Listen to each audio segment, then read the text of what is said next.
და არტაბანი კლავს მეფეს. ქსერქსეს. საგზინებელში მოკლეს მეფე ქსერქსს. 159 ძმა ყავს. ახლა არ თქვა რომ 159-ი მოკლა. ერთ დღეს მოკლა 80 ძმა. მარტო ერთ დღეს. და მარტო ძმებს კი არ დაერია. ბიძაშვილებს, ნათესავებს, აი მთელი ოჯახი ამოწყვეტის პირასპირ. დედაცულიან და დამოწყვეტა ქვია. აი ნუ ხო, ნუ აი. ამაშვილობდნენ მე ოსმალეთის იმპერატორები. ესენი სულთნები. 9 ქალაქია ჯამი. ანუ ინგრე იშლება. პიროსი სამეფო და დარიუს. ეგვიპტე აქამდე რო ჯანყდებოდა თავს იცავდა და ახლა ეგვიპტე შეტევაზეა გადმოსული. ქალაქში შევიდა და საშინელი ჟლეტავა 40,000 სიდონელი ამოწყვეტა. ამხელა ქალაქი იყო. გახსოვთ მაშინ გამბისმა რომ მოკლა ეს. ამანაც მოკლა. ეს ხარი და უარეს იქნა. ეგვიპტელების თვალის დასანახავად გაატყავა, შეწვა და თავის ამალასთან ერთად შეჯამა. ანუ ეგვიპტელებს აყურებია ღმერთის მოკლა და შეჯმა. ამან ექიმს მეფე მოაწამლა. ოხოსი მოკვდა. წარსული გვიყვება ისტორიებს, რომლებიც ხშირად განსაზღვრავს ჩვენს მომავალს. ამიტომ ჩვენ მოგზაურობთ წარსულში და ვაფასებთ ისტორიულ ფიგურებს და მოვლენებს, რათა უკეთესად გავიგოთ, საიდან მოვდივართ და საით მივდივართ. ჩვენ 10,000-ობით ადამიანი გვიყურებს მთელი მსოფლიოდან და იმისათვის, რომ უწყვეტად განვაგრძოთ მოგზაურობა წარსულში, თქვენი მხარდაჭერა გვჭირდება. თუ ჩვენი შინაარსი თქვენთვის მნიშვნელოვანია, დაგვიჭირეთ მხარი. თქვენს მიერ გაღებული თითოეული დონაცია არის ინვესტიცია თავისუფალ მედიაში, პლატფორმაში, რომელიც იცავს დამოუკიდებელი ქართული სახელმწიფოს იდეას, დემოკრატიას და ქვეყნის ევროპულ მომავალს. თანხის ჩარიცხვა შეძლებთ ეკრანზე და ამ ვიდეოს აღწერაში მითითებულ ანგარიშებზე, ასევე QR კოდის მეშვეობით. თქვენი რეგულარული, თუნდაც მცირედი დონაცია ჩვენ დაგვეხმარება გავაგრძელოთ მუშაობა და დავრჩეთ დამოუკიდებლები.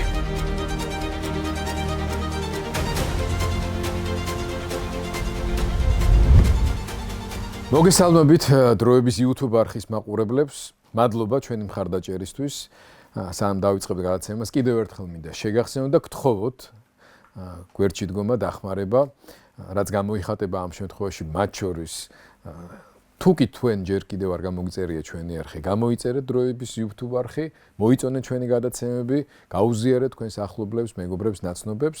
ჩვენ კი ვეცდებით, რომ გადაცემათა ეს ციკლი, რომელიც მთლიანად ეძღვნება კაცობრიობის ცივილიზაციის ისტორიას, ასე ქვია კიდეც მოგზაურობა წარსულში, რომელსაც უძღვება ისტორიკოსი გუბას სანიკიძე, კიდევ ძალიან დიდი ხნის განმავლობაში შევქმნათ, გავაგრძელოთ და შევეხოთ ჩვენი ცივილიზაციის ფორმირების ყველა მნიშვნელოვან ეტაპს და მომენტს.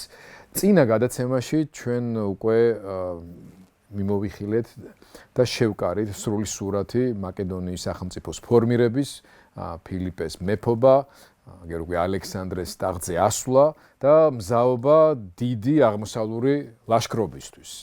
ამ გადაცემას ჩვენ მიუძღვნით იმის გაგებას თუ როგორ ხვდება თავად აღმოსავლეთი მაშინდელი, ანუ ირანის სახელმწიფო, ირანის სამეფო, მაკედონელებისა და საბერძნეთის მოსალოდნელ ლაშქრობას. ჩვენ დიდი ხანია ირანზე აღარ გვისაუბრია გუბას, ამდენად საინტერესოა რა ხდებოდა ამ პერიოდის განმავლობაში ირანის სამეფოში. დიდი მადლობა, მოგესალმებით ძვირფასო მეგობრებო, მადლობას გწირავთ ყველას თანადგომისთვის, კომენტარებისთვის. ძალიან საინტერესო კომენტარები არის და ძალიან საინტერესო ადამიანები ჩაერთვნენ უკვე ამაში, რაც მახარებს ნამდვილად. ასე რომ გავაგრძელოთ ჩვენი თანამშრომლობა ამ საქმეში და გავუყვეთ ისევ იმ ჩვენ თემატიკას, რასაც ქვია მოგზაურობა წარსულში. მგონია რომ სწორი გზით მივდივართ. მოგზაურობა ყოველთვის გზასთან არის დაკავშირებული და სივრცესთან, ხო, ამიტომაც იწყება ჩვენი გადაცემა ადამიანი, გზა, დრო და სივრცე. პრინციპში ეს არის ისტორია კაცობრიობის, ხო. ჩვენ გავიარეთ მაკედონიის სახელმწიფოს ჩამოყალიბება, მისი ამ სახელმწიფოს სიყმაწვილე, ბავშვობა, ანუ დაარსება, როგორი სახე ჰქონდა, ვინ იყვნენ მაკედონელები. მერე ორი მოგზაურობა ჰქონდა მაკედონიის სამეფოს აღზევებას და ეს მიეძღვნა უდაოდ ევროპის პირველ დიდ მონარქს ფილიპე მაკედონელს. მერე კიდევ ორი მოგზაურობა დაგვჭირდა ჩვენ ალექსანდრეს როგორც ადამიანის, როგორც პერსონის ჩამოყალიბება, ჯერ ბავშვობა გავიარეთ, როგორ ბავშვობა გაიარა, მერე ტახტზე ასვლა. მერე ის გამოწვევები, რაც მას ტახტზე ასვლის შემდეგ გაუჩნდა და როგორ გადაწყვიტა ის. მან ფაქტიურად ელვისებურად გაიარა ის გზა, რაც თავის დროზე მამამისმა ფილიპემ წლები მოანდომა. ამიტომ ჩვენ მივადექთ უკვე უშუალოდ დაპირისპირების კარიბჭეს მივადექით და მიმაჩნია სამართლიანათაც, რომ ახლა ჩვენ გავიარეთ ერთი მხრის, ანუ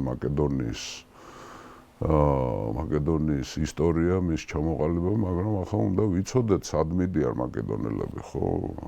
მეორე მხარე, აზია როგორ ხვდება ევროპას.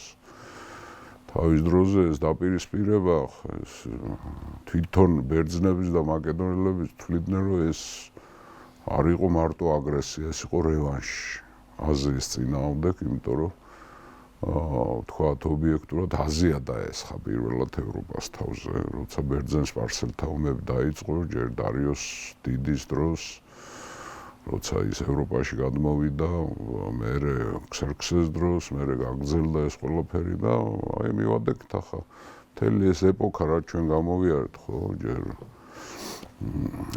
ბერძნების აღზევების ხანა, პერიკლეს ხანა, რასაც ქვია, მერე დაცემის ხანა, პელოპონესის ომები, იგივე კორინთოს ომი, მერე თებეს ზეობა და ჰეგემონია, ეს ყველაფერი გამოვიარეთ, მაგრამ ირანი რა დღეშია, სპარსეთი რა დღეშია. ორი სინონიმური ტერმინი არსებობს, სპარსეთი და ირანი. ოფიციალურად სპარსეთი ერქვა მას. სპარსეთს ეძახოდნენ ბერძნები, ხშირად მიდიასაც ეძახოდნენ.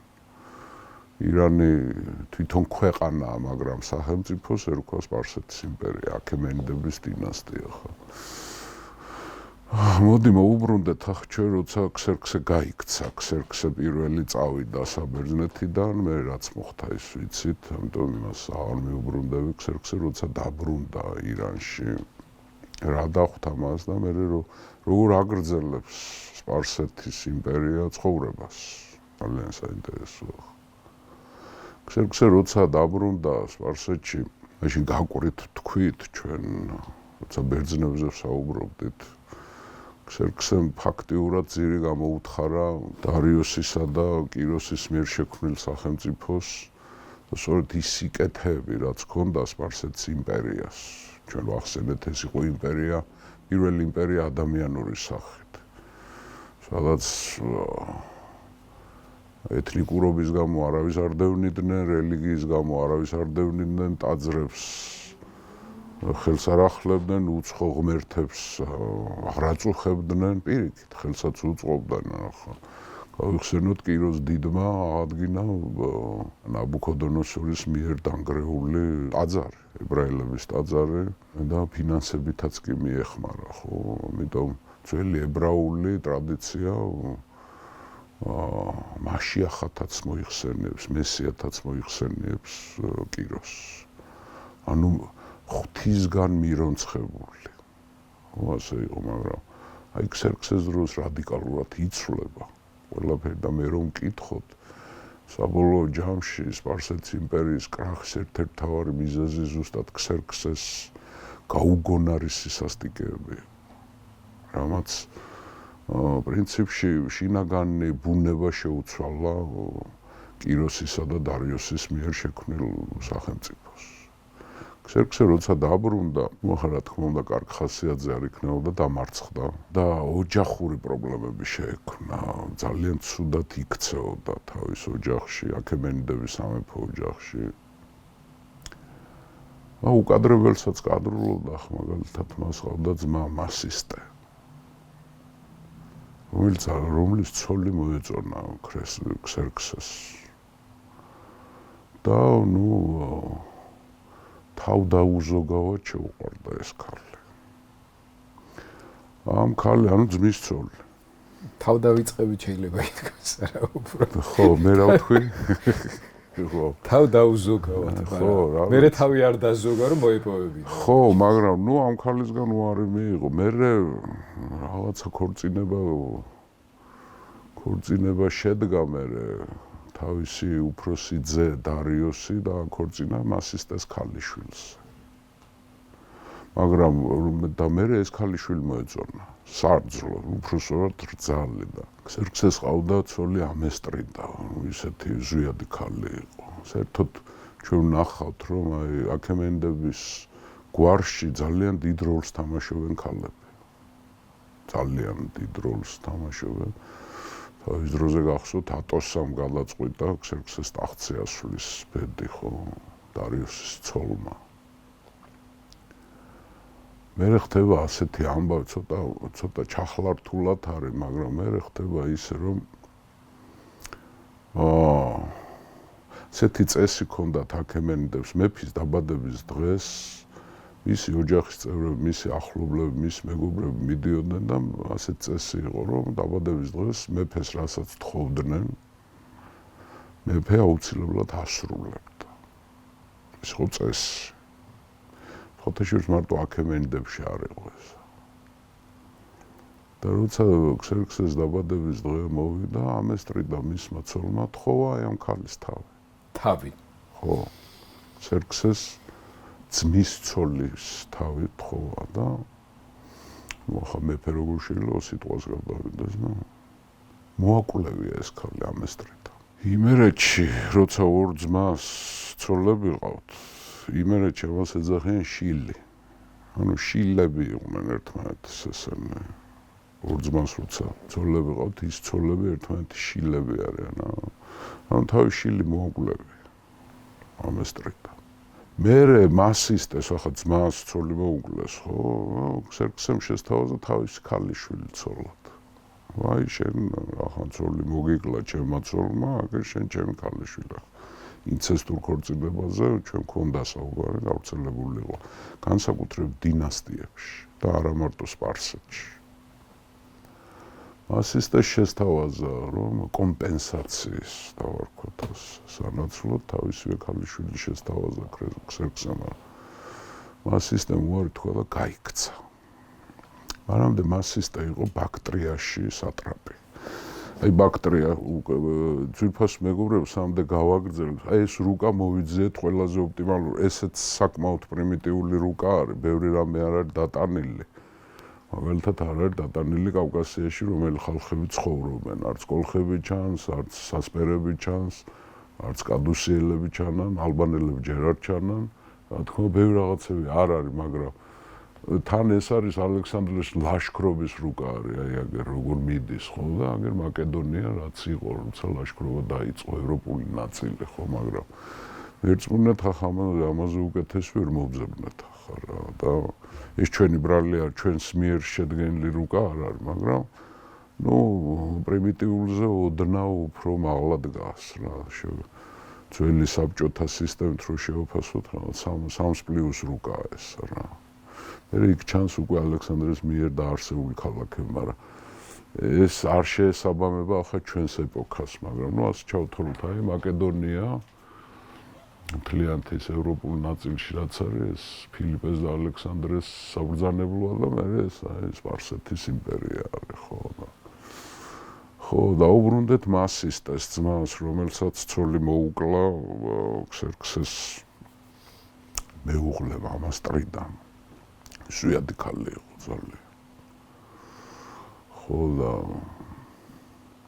გაიქცა ბაქტრიაში თავის სატრაპიაში გაიქცა ეს როგორც ჩანს აჯანყების მოწყობასაც აპირებდა ხო.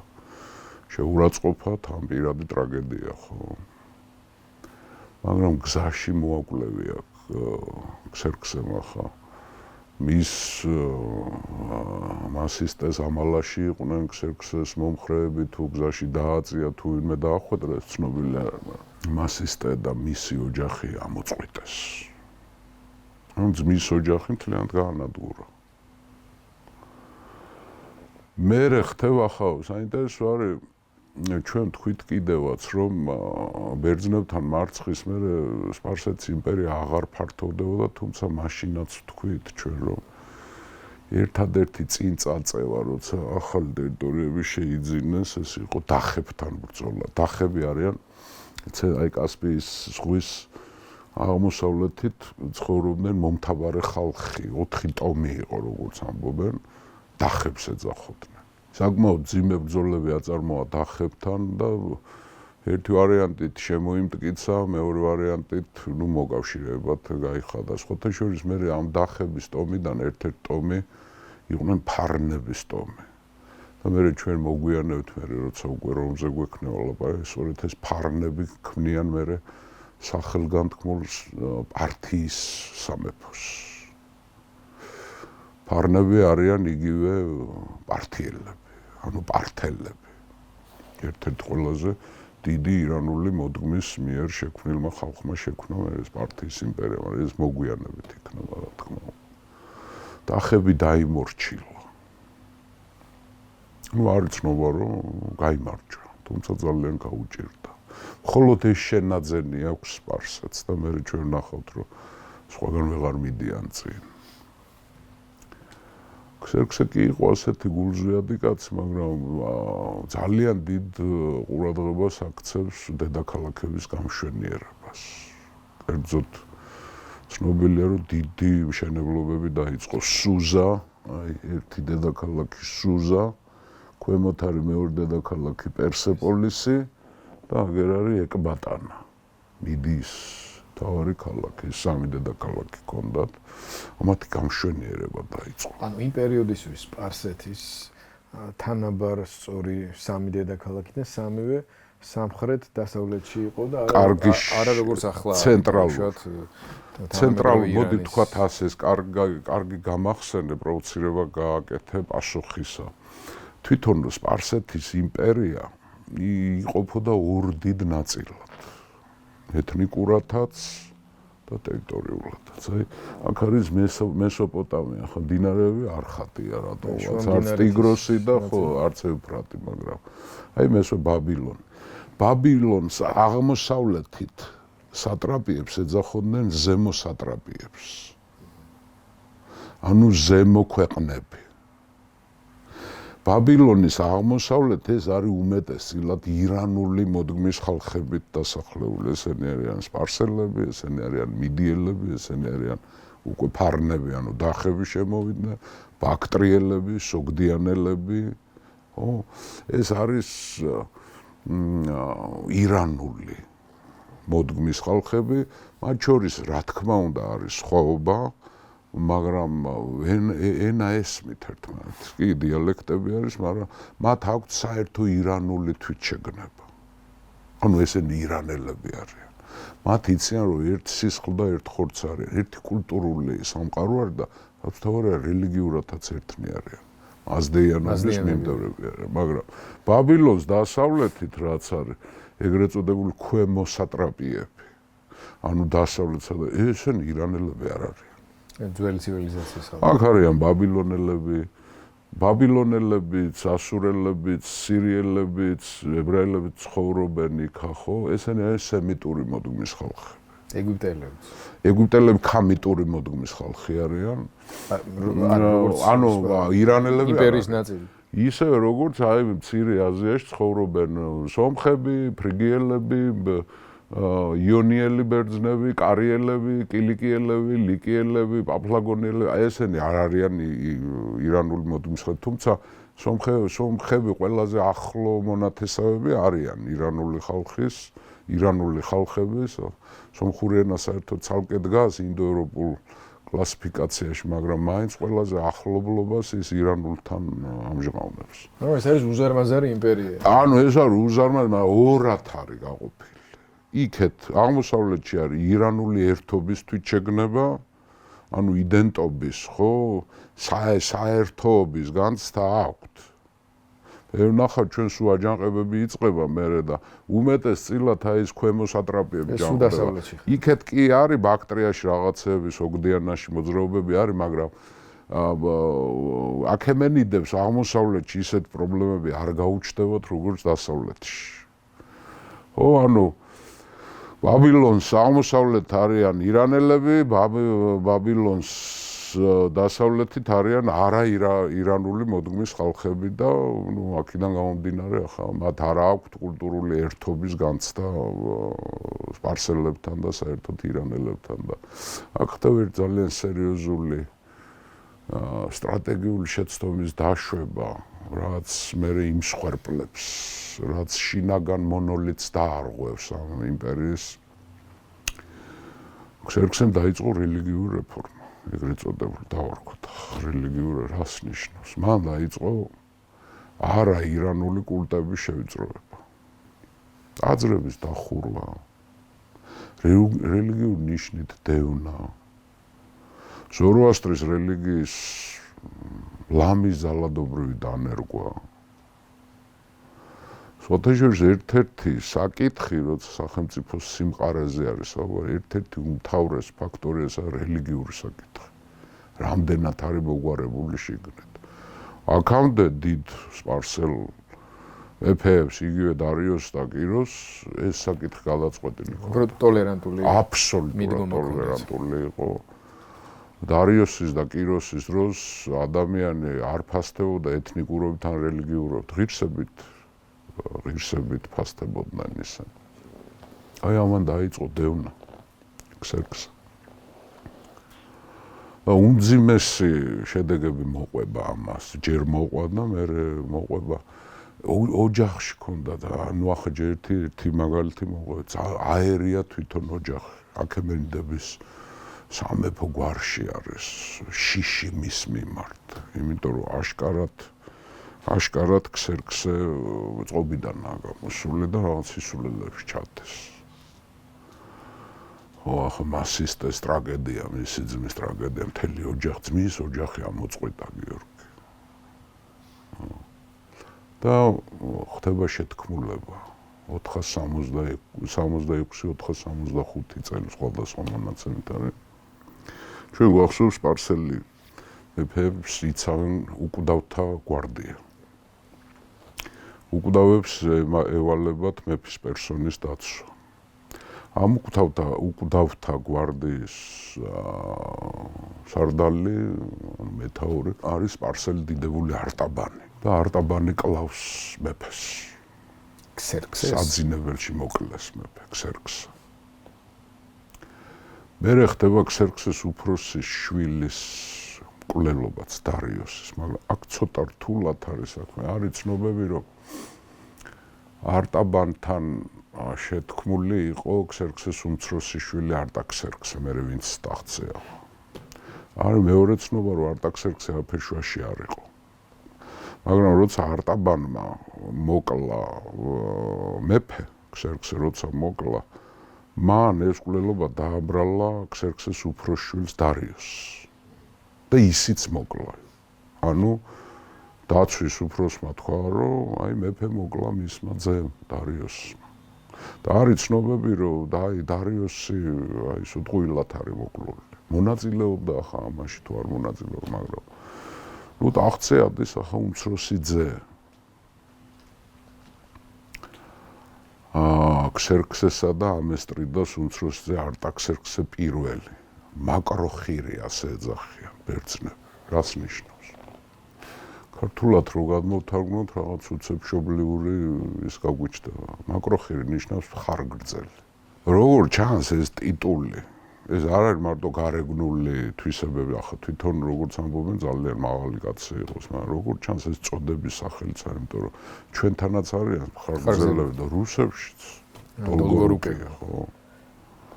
როგორ ჩანს ეს არის რაღაცა წოდების მაგვარი ან რაღაცა შექების, ან რაღაცის ის არის, ახლა ქონდა ამას რაიმე სხვა მნიშვნელობა თუ არა, მაგრამ მაკროხირს ეძახიან. მხარგრძელი, არტაქსერქსე მხარგრძელი. ქსერქსესა და ამესტრიდას უმცროსი ძე. მერე როგორც კი ტახტზე ადის, ეს არტაბანს კლავს ამ გვარდიის მეთაურს. და როგორც ჩანს არტაქსერქსე ან ირიბად მონაწილეობდა, ან მოტყუებული აღმოჩნდა, ან ძმა მოაგვლევიეს ის დარიოსი უფროს ყოველ შემთხვევაში ტახტზე ადის ეს.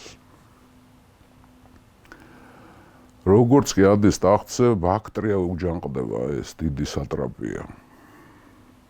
საერთოდ სამი დიდი ირანული ქვეყანა იყო სპარსეთი, მიდია და ბაქტრია. მერე უკვე დაწინაურდებიან ეს პართიელები. ფარნების სახით, ხო. ხო და მას უჯანყდება საერთოდ ბაქტრიის სატრაპები როგორც წესი უმეტესწილად იყვნენ აქემენიდები, ანუ სამეფო გვარიდან, ანუ სტატუსი ბაქტრიის მაღალი იყო და აუცილებლად სამეფო სისხლის მატარებელი კაცი უნდა ყოფილიყო, ეს ჰიდასპეს აჯანყება ჩააქრეს.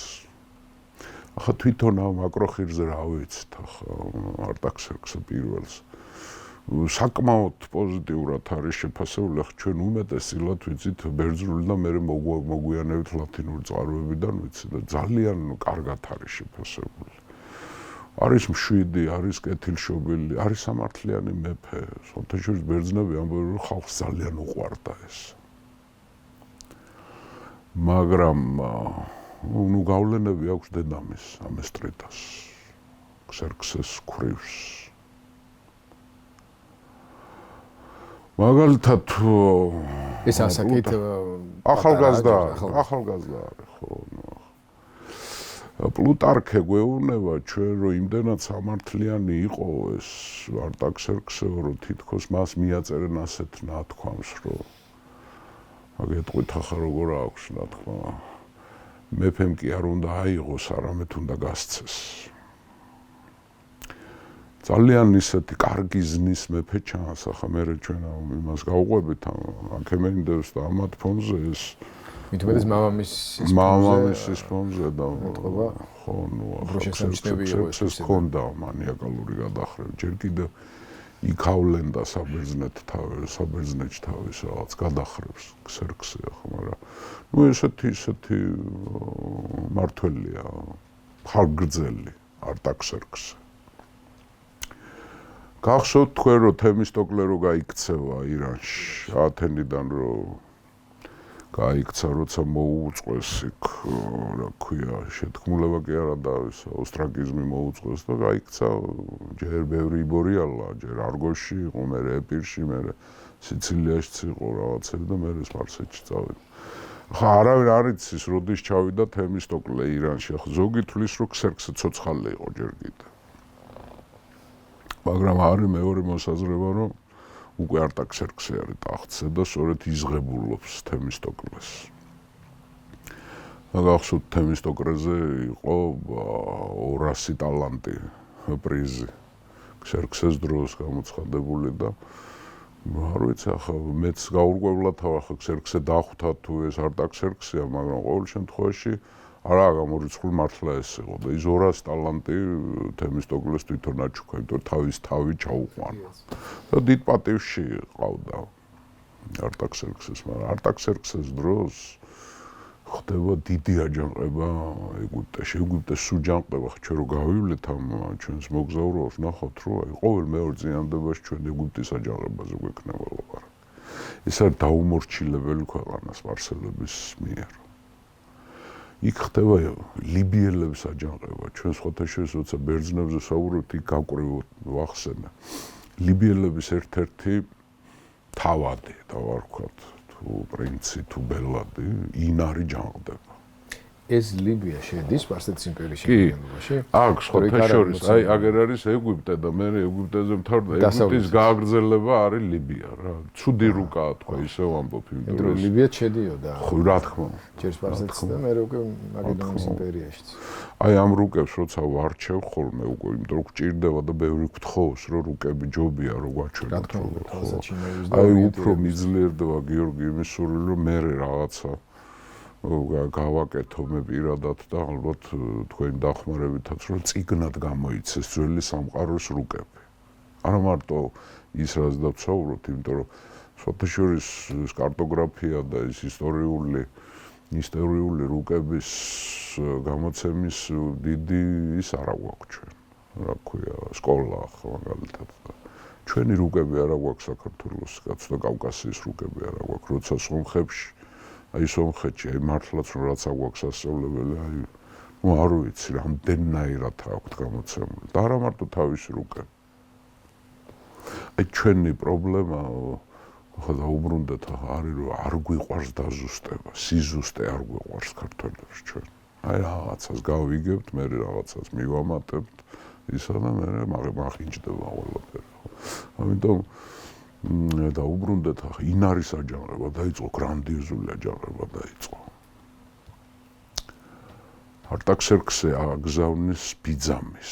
გახსოვთ თქვენ სალამინის ბრძოლაში და საერთოდ როცა ქსერქსემ ილაშქრა საბერძნეთში, მისი ფლოტის მეთაურები იყვნენ არიობიგნი და აქემენი, მისი ძმები, მეფის ძმები იყვნენ. არიობიგნი გახსოვთ თქვენ, რომ დაიღუპა მაშინ, რა ქვია, სალამინის ბრძოლაში, ამინიოსმა ჩაძირა მისი გემი მაშინ. ესქილეს ძმა.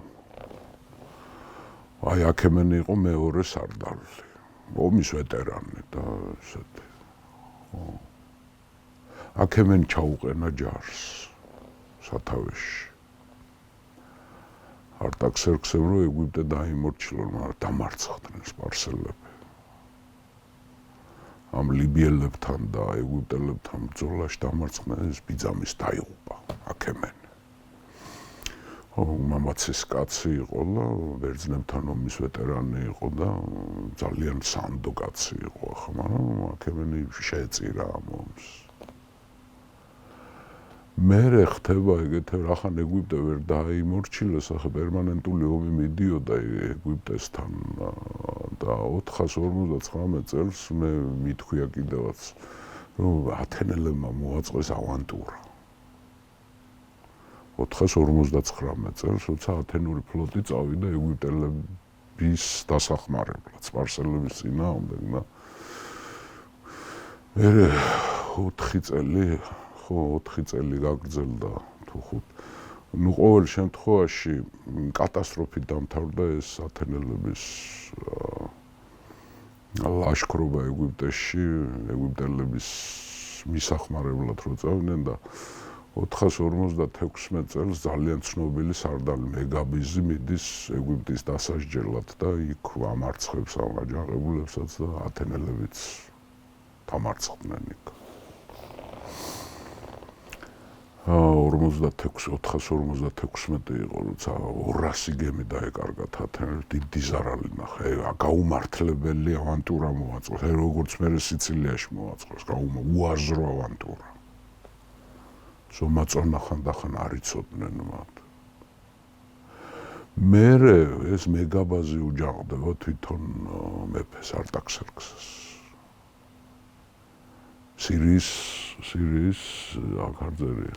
სირიის სატრაპია მეგაბაზი, მაგრამ მერე ისევე გაგახსენებთ კიმონი, დიდი ათენელი მოღვაწე, უღელის თეორიის ავტორი, სპარტასთან კავშირის მომხრე. კიმონი, დიდი სარდალი, რომელმაც ეგეოსთან გაყარა სპარსელები. გაგახსენებთ, მაშინ 459 წელს მან ილაშქრა კვიპროსი კუნძული. აქ სხვა ფერზე რატო არ ვიცი. კვიპროსის წასართმევად ილაშქრა. ათენელებმა ილაშქრეს კიმონის მეთაურობით და ნუ თავიდან ძალიან წარმატებით დაიწყეს კვიპროსის დამორჩილება და წართმევა ათენელებმა, მაგრამ გახსოვთ თქვენ, იქ კიმონი დაიჭრა. ჭრილობას გადაყვა და ათენელები იძულებულები გახდნენ, უკან გაბრუნებული იყვნენ და მერე აი ეს ხო მეგაბაზი, როცა კიმონი დაესხა იმას, რა ქვია, კვიპროს, ეს აჯანყებული მეგაბაზი შეურიგდა მეფეს. და მეფემ ჩაუყენა სათავეში ექსპედიციას კვიპროს წინააღმდეგ, კვიპროს დაიბრუნა მეგაბიზი. ხო და მერე გახსოვთ ახლა, როცა კიმონი დაიღუპა 459 წელს მოხდა კალიასის ზავი. გახსოვთ თქვენ, როცა ფაქტიურად გაფორმდა ბერძნები, ანუ დამთავრდა ბერძენ-სპარსელთა ომები. გალიასის ზავის პირობებსაც გაგახსენებთ, სპარსელებს აეკრძალათ ეგეოსის ზღვაში შესვლა, იონიური ქალაქები ყველა განთავისუფლდა, 80 კილომეტრის სიღრმეში, ზღვიდან სიღრმეში იყო ბერძნების.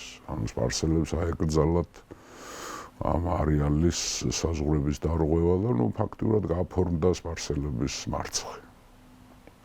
გალიასის ზავი გავიხსენოთ.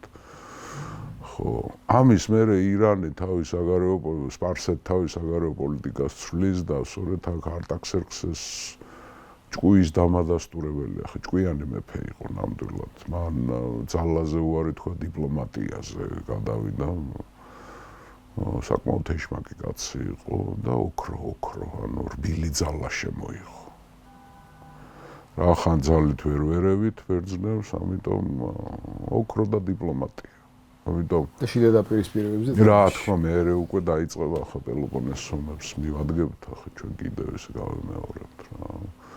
ძალიან ისეთი ითვლება პოზიტიურად არის შეფასებული მსოფლიო სამეცნიერო თუნდაც დღევანდელ წრეებში და მაშინდელში ანტიკურ ავტორებშიც არტაქსერქსეს მხარგრძელის მართლობა ითვლება, რომ იყო ჭკვიანი და კარგი მეფე და სამართლიანი, რაც თავარია და იგივე პლუტარქეს უწერია, რომ ხალხს უყვარდა ძალიან თავისი მეფე.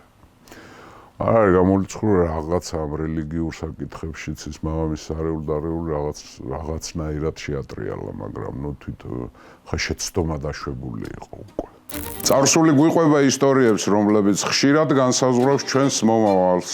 ამიტომ ჩვენ მოგზაურობთ წარსულში და ვაფასებთ ისტორიულ ფიგურებს და მოვლენებს, რათა უკეთესად გავიგოთ, საიდან მოვდივართ და საით მივდივართ. ჩვენ ათეულ ათასობით ადამიანი გვიყურებს მთელი მსოფლიოდან და იმისათვის, რომ უწყვეტად განვაგრძოთ მოგზაურობა წარსულში, თქვენი მხარდაჭერა გვჭირდება. თუ ჩვენი შინაარსი თქვენთვის მნიშვნელოვანია, დაგვიჭირეთ მხარი. თქვენს მიერ გაღებული თითოეული დონაცია არის ინვესტიცია თავისუფალ მედიაში, პლატფორმაში, რომელიც იცავს დამოუკიდებელი ქართული სახელმწიფოს იდეას, დემოკრატიას და ქვეყნის ევროპულ მომავალს. თანხის ჩარიცხვა შეძლებთ ეკრანზე და ამ ვიდეოს აღწერაში მითითებულ ანგარიშებზე, ასევე QR კოდის მეშვეობით. თქვენი რეგულარული, თუნდაც მცირედი დონაცია ჩვენ დაგვეხმარება გავაგრძელოთ მუშაობა და დავრჩეთ დამოუკიდებლები.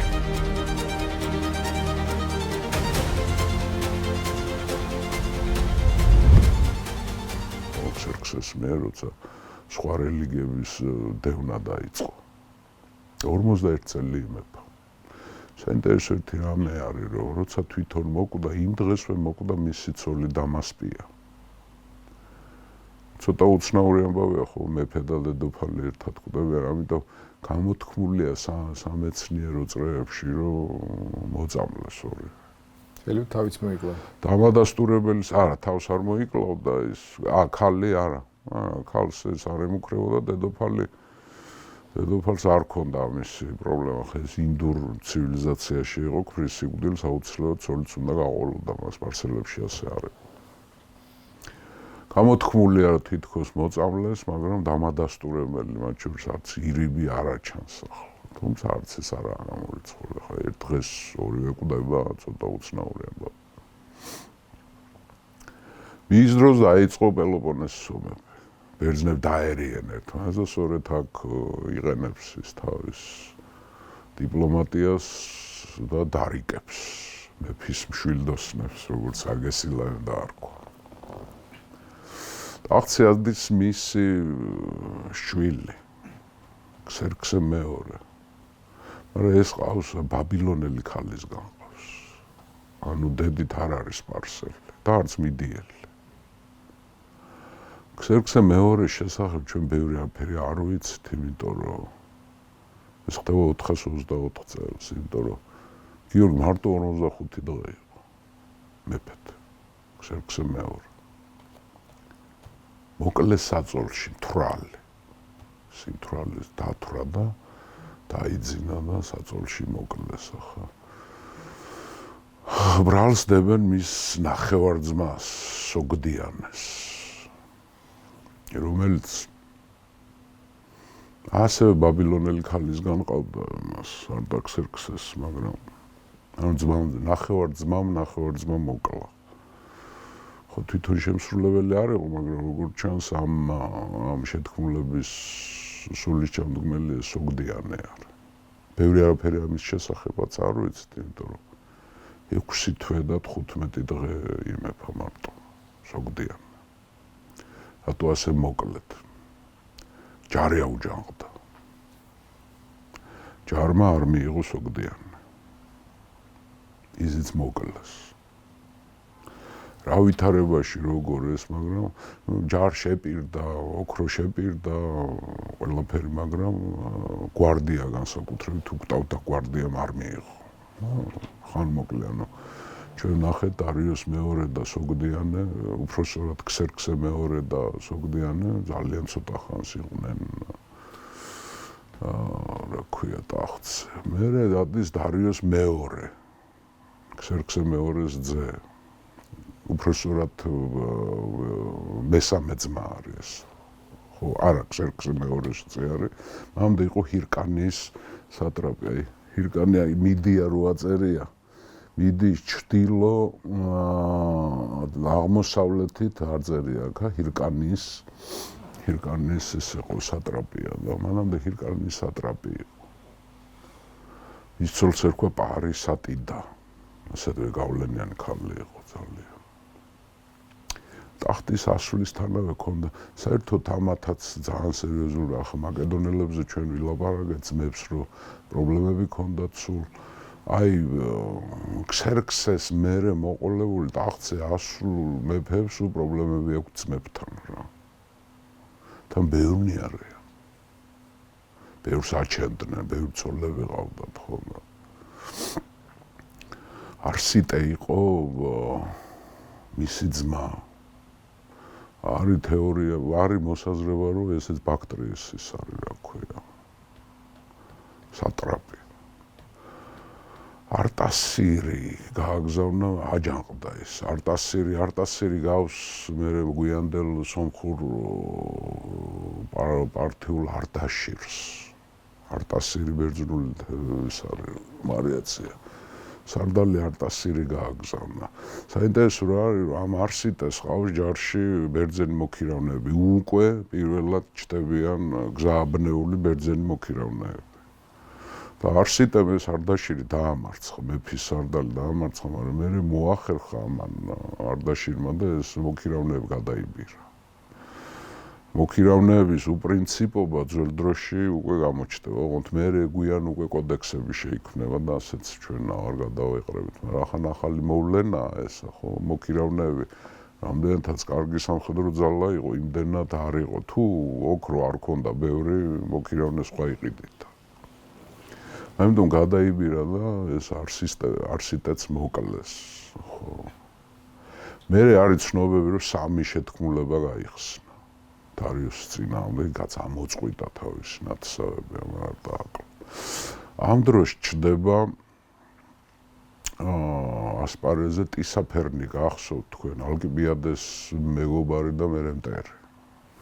აი ლიდიაში რო სატრაპად დასავლეთის პროვინციებს, მცირე აზიურ პროვინციებს ის აკონტროლებს და იქ მიდი ჟლეტენ ბერძნები ერთმანეთს კაცო არაგლებენ ხელს რა. უკვე და სწორედ ეს ტისაფერნი ძალიან ჭკვიანი კაცი არის. ის განაგებს ლიდიას, იონიას, კარიას, ფრიგიას, კაბადოკიას, კილიკიამ ისე არის. და ის ერევა ამ ბერძნულ საქმეებში, ერევა საკმაოდ წარმატებით, ამ სპარტელებს და ამ ათენელებს ახოცვიებს ერთმანეთს და აფინანსებს ორივე მხარეს. მაგრამ მერე ეს დარიოსი ცვლის ამ ტისაფერნს მარტო კარიას უტოვებს სატრაპად და იქ დასავლეთში უშვებს უკვე თავის უმცროს ძეს კიროს უმცროსი. გაგვახსენდება ახლა ეს კიროს უმცროსი, რომელიც სპარტელებს შეეკვრება კლეარქეს მეთაურობით და მე კუნაქსის ბრძოლაში დაიღუპება და მერე ანაბასისი დაამბები, ხო. კიროსი ხდება მთავარი წარმომადგენელი მეფის, მაგრამ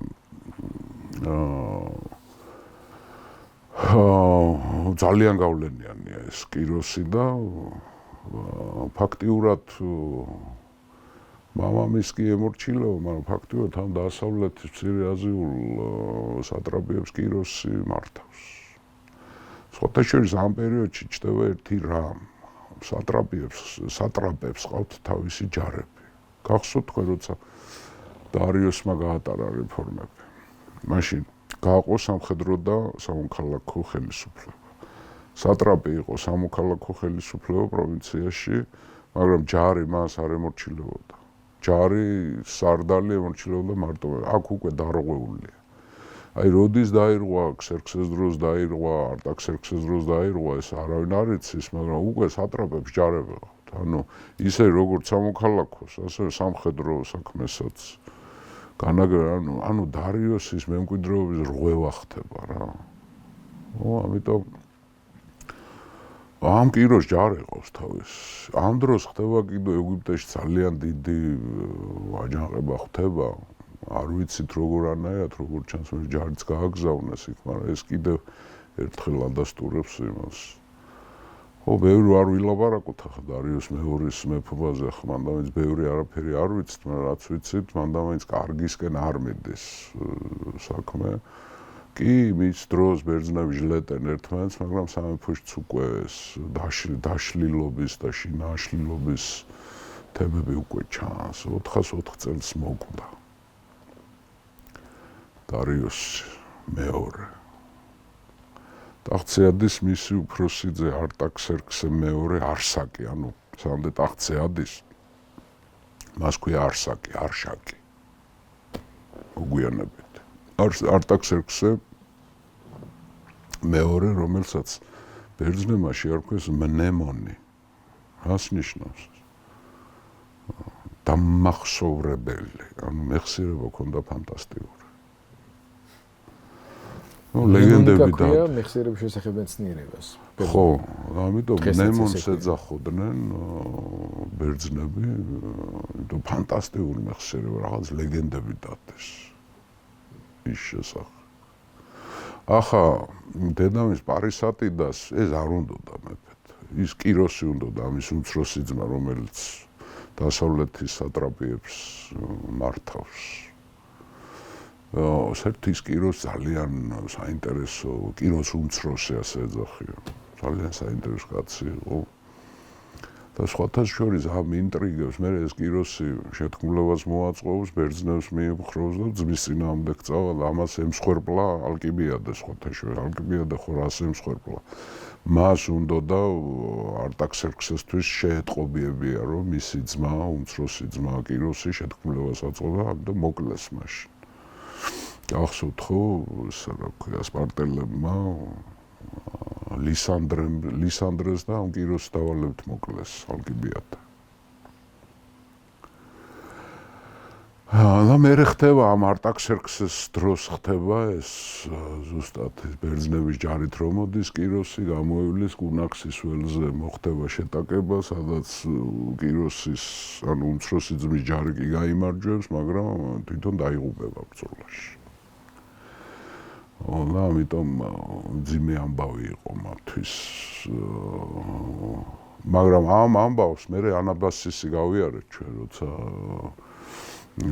ქსენოფონტემ წაიყვანა ეს გადარჩენილი ბერძნები შავი ზღვისკენ, მაგრამ მე ხდება ამის გამო ხდება სპარტასთან იწყება ომი. 397 წელს ხდება. ახსოვთ თქვენ უკვე აგესილაე და ესენ გავიარეთ ჩვენ უკვე ძალიან ის დამარცვლით. მერე კორინთოს ომში გადაიზრდება ეს ხო, როცა ბერძნები დაერევიან ერთმანეთს ისე. ხო, 397 წელს ანტალკიდეს შვიდობით თავრდება, როცა ფაქტიურად უომრად სპარსელებმა დაიბრუნეს იონია. ანტალკიდეს ზავი, ანუ მეფის ზავი. პირობებს გაგახსენებთ, როცა ბერძნებმა უარი თქვეს იონიელი ბერძნების თავისუფლებაზე და სპარსელებმა დაიბრუნეს აი მცირე აზიული ბერძნული ქალაქები, კერძოდ იონია და ეოლია. ბევრი ამბობს, რომ არტაქსერქსე ნემონმა დიპლომატიით, რბილი ძალით, დარიკებით, ბერძნებს ერთმანეთი ჟლეტით, კორინთოს ომიც ერთმანეთი ჟლეტა იყო. ანტალკიდეს ზავი იყო კატასტროფა ბერძნებისთვის. ამ დროს ხდება ასეთი ამბავი, ძვირფას მეგობრები რატო არის ეს ცუდი რუკა, მაგრამ რა ვქნათ ახ ჩვენ ბრალი რა. კავკასია აწერია გერ ხო? არც იბერია აწერია, არც კოლხები, უпроსტად სასპერები უნდა ეწერონ, მაშინ სასპერების სამეფოზე არის საუბარი. ჩვენ წინაპრებს სასპერები ერქვათ, მოგვიანებით იბერები. აქ ცხოვრობდნენ დღევანდელი აზერბაიჯანისა და ირანის გზაგასაყარზე ცხოვრობდნენ ხალხი კადუსიელები. დღემდე არ არის დადგენილი ესენი ვინ არიან ეთნიკურად, ბევრი მოსაზრება არის. არის მოსაზრება, რომ ესენი დღევანდელი თალიშების, რომლებიც აზერბაიჯანის უკიდურეს სამხრეთში ირანული მოდუმის ხალხია. თალიშების წინაპრები არიან და ირანული მოდუმის ხალხი არის. არის მოსაზრება, რომ ესენი სკვითების ნამსხვრევია, ძველი. სკვითები იქ საერთოდ სკვითებმა ადრე დალაშქრეს. სამდე მიდიის სამეფო იქნებოდა და ასე შემდეგ. ყოველ შემთხვევაში მაშინ კიმერიელების და სკვითების შემოსევა რო იყო, ეს იყო კატასტროფა. იმათი ნამსხვრევია. კავკასიის გადმოვიდა. კავკასიის გადმოვიდა. ხოთეშორის ჩვენთან დატოვეს ტოპონე. კიმერიელებმა და სკვითებმა თრიალეთი. ეს იყო თრილების ტომი, სკვითური ტომი. ყორღანებს ხო ნახულობენ აი აღმოსავლეთ საქართველოს იმაში. ეს არის სკვითური და კიმერიული საფლავები. ჩვენ წინაპრები ყორღანებში არასაფლავებდნენ თავიანთ მიცვალებულებს. გმირი სიტყვა საიდან მოდის ქართულში? გამირ, კიმერიელი. ისეთი გრანდიოზული შემოტევა იყო, მან რა მოხდა ხო?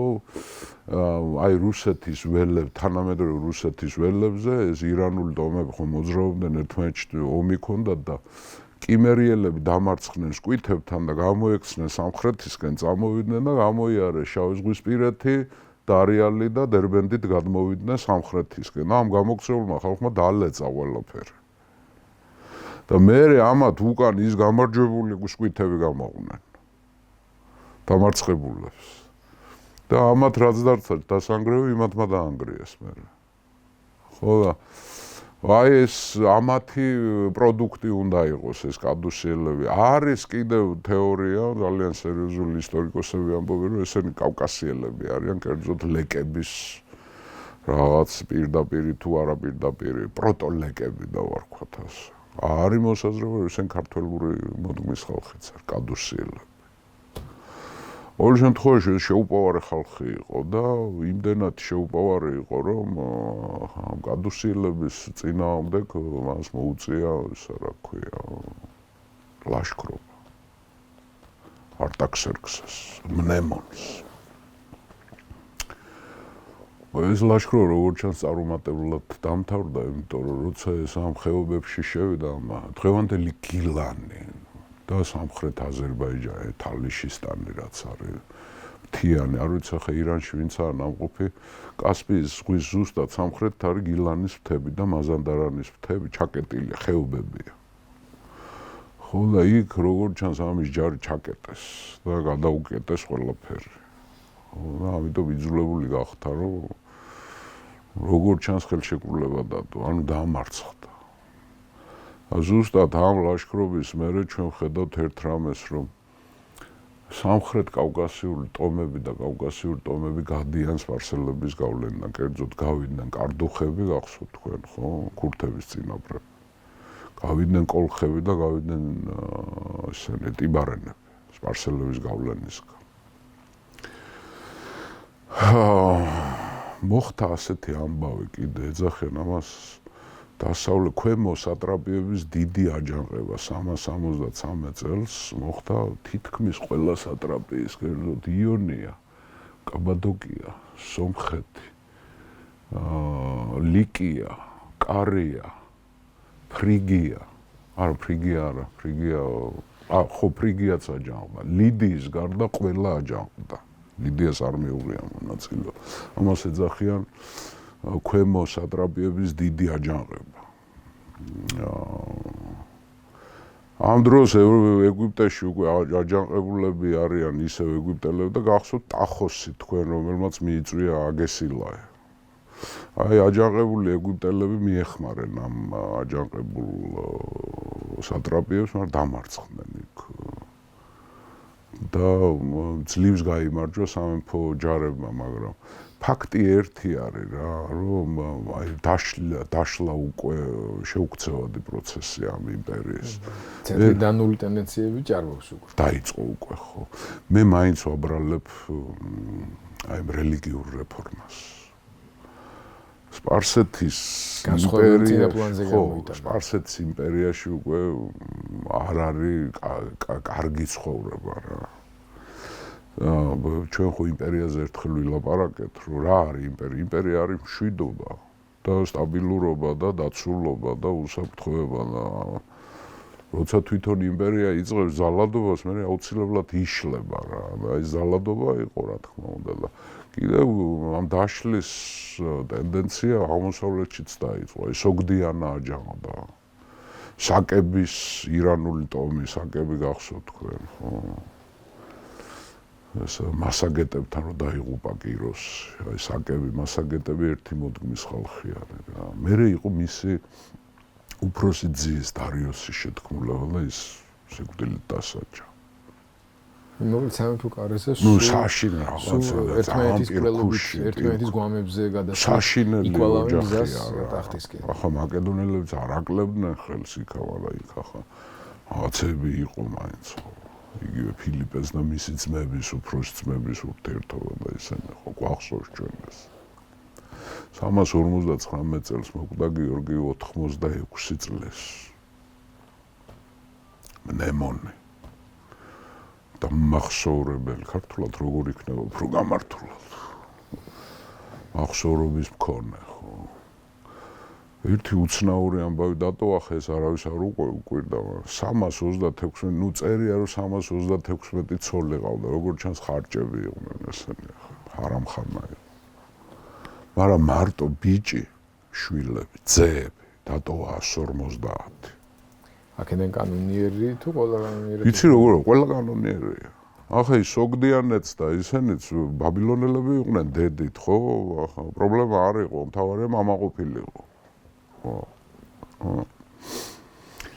ავიდა ხო და მოკვდა 86 წლის იყო ტახტზე ადის ოხოსი მისი ძე ოხოსი ტერმინი რაში ბერძნული ვარიაცია ოხოსი ნიშნავს გაცისკროვნებული ელვარე რა ვიცი ბრწყინვალეც ავტომატურად მაგრამ სახელს ირქმევს ის არტაქსერქსე მამის სახელი დაიყო ეს არის არტაქსერქსე მესამე ოხოსი მამის თუ ბაბუის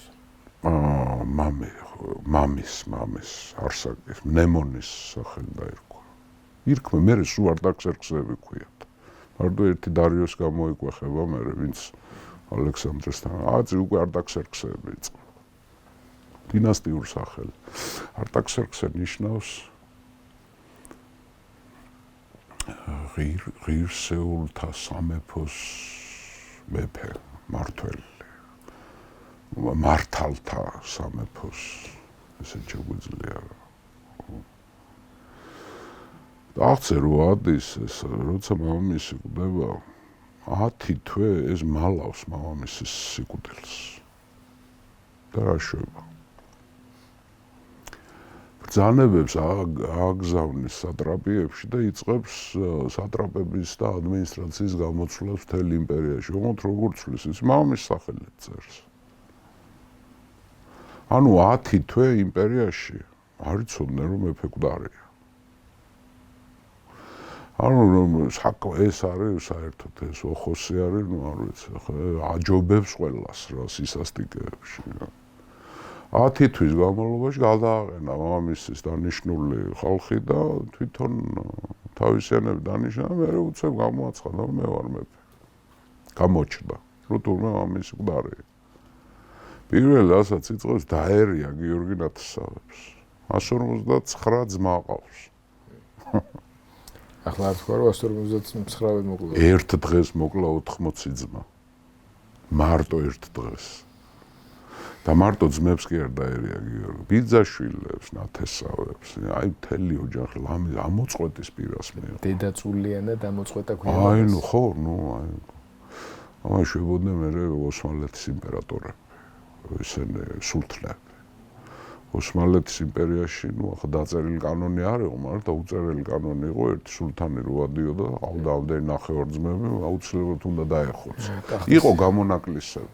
მაგალითად ავადმყოფი ძმებს ინდობდნენ, ან განსაკუთრებით რომელიმე ძმა თუ უყვარდა, ნუ იმას დაინდობდა, მაგრამ ან სიცოცხლეს აჩუქებდნენ, მაგრამ აუცილებლად ასაჭურისებდნენ. რო მისი სულთანს და მის ოჯახს არ უნდა შეეცილოს. ტახტის სტაბილურობა. ეს როგორც ჩანს მარტო თურქების მოგონება არა, ეს ძველი აღმოსავლეთი შვებოდა ამას. აი ევროპაშიც იყო ახლა ძმათა მკვლელობები და ისემა დასაჭურისება იყო იშვიათი. თუმცა იყო. ჩვენს ისტორიაშიც არ გავაგრძელებ ხო. ეს 4 მოკლა ერთ დღამეს. ერთ დღეს მოკლა მარტო. ერთ დღეს და დანარჩენები დაწყვიტა. ისინი უბრალოდ ერთ დღეს კი არა, თერთმეტ დღეს. ნუ ეს ოხოსი არ ვიცი ახლა რამდენად ამართლებს მის სახელს, რამდენად წინვალე და ელვარეა.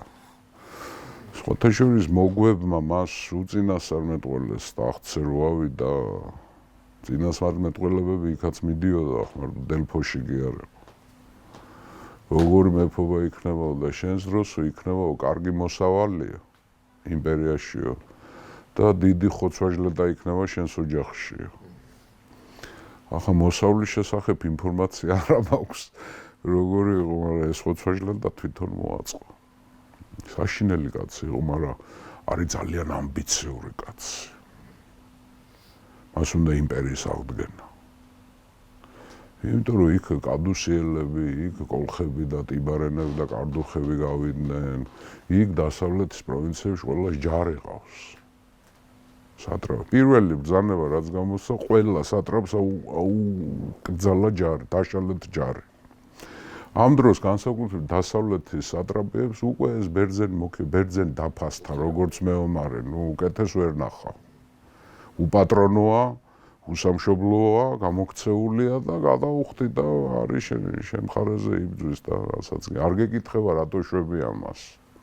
და წინვალი სამხედრო გამოსტილი. ხო, პრინციპში ეს მოქირავნება მამამდედაც იყო ეგვიპტელი ფარაონებს ყავდათ ჩარდენები, მოქირავნეების სარდინიელები ძველად, მაგრამ ნუ ამათთან ძალიან აყვავდა ამ ხოცვაჟლეტებში, ამ აჯანყებებში, ამ მუდმივ აჯანყებებში ეგვიპტეში განსაკუთრებით დაფასებულები იყვნენ ბერძენი მოქირავნეები და სპარტის მეფე იყო კაც ვაგესილა ეწასული მოქირავნად ფულის აშოვნებლად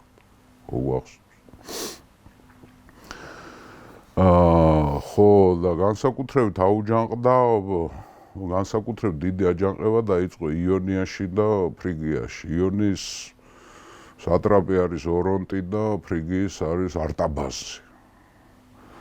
ამ ორონტმა მოუხმო ათენელებს დასახმარებლად. რა თქმა უნდა გასამრჯელოს სანაცვლოდ. არტაბაზმა მოიხმო როდოსელები. აი ძვირფას მეგობრებო, ძალიან პატარა კუნძული არის როდოსი. როდოსელები მოიხმო და როდოსიდან ჩამოვიდნენ ძმები მენტორი და მემნონი. ესენი არიან პროფესიონალი მეომრები. საერთოდ როდოსელები კარგი ზღვაოსნები და კარგი მეომრებიც იყვნენ, დორიელები იყვნენ სხვათა შორის წარმოშობით. კუნძულებზე დორიული კუნძულები იშვიათად იყო, მაგრამ ეს როდოს დორიული იყო. მენტორი და მემნონი ჯარით ჩამოვიდნენ. უმეტესობა მათ ჯარი დაიქირავეს ბეოტიაში, თებელები ჩაიყვანეს იქა და ეს კავშირი რო გაეძლიერებია ამ არტაბას, ამათი დამოიყვანა გიორგი ცოლად. ანუ გარდა დამქირავებლისა სიძე გახდა მენტორისა და მემნონის. ეს ორი ძმა დამიმახსოვრებ, ძალიან მნიშვნელოვან როლს ითამაშებენ. ახლა იმ ორონტმა ათენელები ჩამოიყვანა და ის გახსოვთ ფოკიონზე რო გეუბნებთ, დაუფასებელი სარდალი. ფოკიონის მეთაურობით ჩამოვიდა 5000 კაცი ჩამოიყვანა მოქირავნე ბერძნები და დაამარცხეს სპარსელები. სამეფო ჯარი დაამარცხეს, მაგრამ ეს არტაქსერქსე ოხოსი დაემუქრა ათენს ომის დაწყებით და შეუთვალა, რომ თუ ჯარს არ გაიყვანთ აქედან, მაშინ რა ქვია, ფლოტი შემოუშვებო ჩემსას. იქ ბერძნები უკვე აი ხანია უკვე ხოცავენ ერთმანეთს რა. მერე თებელებმაც დაამარცხეს, მაგრამ საბოლოო ჯამში მაინც მეფემ გაიმარჯვა. ხო და ეს არტაბაზი და მისი ცოლის ძმები, მემნონი და მენტორი გაიქცნენ ფილიპესთან. მაკედონიაში გაიქცნენ. არა, მენტორი წავიდა ეგვიპტეში და მემნონი და არტაბაზი წავიდნენ მაკედონიაში. ახლა მენტორი გაიქცა ეგვიპტეში აჯანყებულ ეგვიპტელებთან, კერძოდ ფარაონ ნეკტანებთან. ახლა ყველა სჭირდება ეს ბერძენ მოკირავნეები. მაგის მაკედონიაში ფილიპია. ფილიპე ოღონდ ჯერ არ არის ისე ყოჩავად რა. ფილიპე იწყებს ამ თავისი გეგმის გახსოვს. ეს ოხოსი, არტაქსერქსე ოხოსი ფიქრობს, რომ კადუსიელების პრობლემა უნდა მოაგვაროს რა, იმიტომ რომ კადუსიელები ხელს უშლიან კავკასიაში გავლენებზე და კასპიაზეც გავლენებზეც ხელს უშლიან. კადუსიელებს წინააღმდეგ აწყობს დიდ ლაშქრობას და ამარცხებს იქ. მერე მიიღებს გადაწყვეტილებას, რომ ეს აჯანყებული ეგვიპტეს რაღაცა უნდა უქნას რა და 350 წელს აგზავნის კილიკიის იყო თუ სირიის აღარ მახსოვს სატრაპი მაზეიოსი. ეს მაზეიოსი მიდის თქვათ ამ ეგვიპტელების წინააღმდეგ, მაგრამ ის მენტორი, რომელიც ეგვიპტეში გაიქცა, თავის ბერძნული მოკირავნებით და სამეფო ჯარი დაამარცხა. ეგვიპტელების არის. ეგვიპტელების მოკირავნეა. მაგრამ მე ხდება ამ დამარცხებას მოყვა ის, რომ აჯანყდა ჯერ ქალაქი სიდონი. ფინიკიური ქალაქი სიდონი, აი. სიდონი არ წერია, ტიროს წერია. კატასტროფა. ფინიკელები ცხოვრობდნენ აი აქ სანაპირო ზოლზე რა. ფინიკიური ქალაქი აჯანყდა მისი მეფე, ამ ქალაქებს თავის მეფე, ბერძნული ტიპის ქალაქები იყო, პოლისები, ოღონდ სავაჭრო იყო, უმეტესად ტენესი. სიდონის მეფე ტენესი აჯანყდა. ტენესს მიეხმარა ისა რა ქვია, ნექტანები. 59-ში აჯანყდნენ, ხო და ისევ წამოვიდა ის მაზეიოსი ფინიკიელების წინააღმდეგ და ეს მენტორი გაუშვა ისევე ამ ნექტანებმა, ეს მენტორი 4000 მოკირავნი ჩავიდა და სამეფო არმია კიდე დაამარცხეს. სპარსელები წინა დღეში არის. ამ ტენესის და მენტორის გამარჯვებას მოყვა ის, რომ მთელი ფინიკია აჯანყდა და აჯანყდა კვიპროსის. ბერძნული და ფინიკიური ქალაქები კვიპროსის.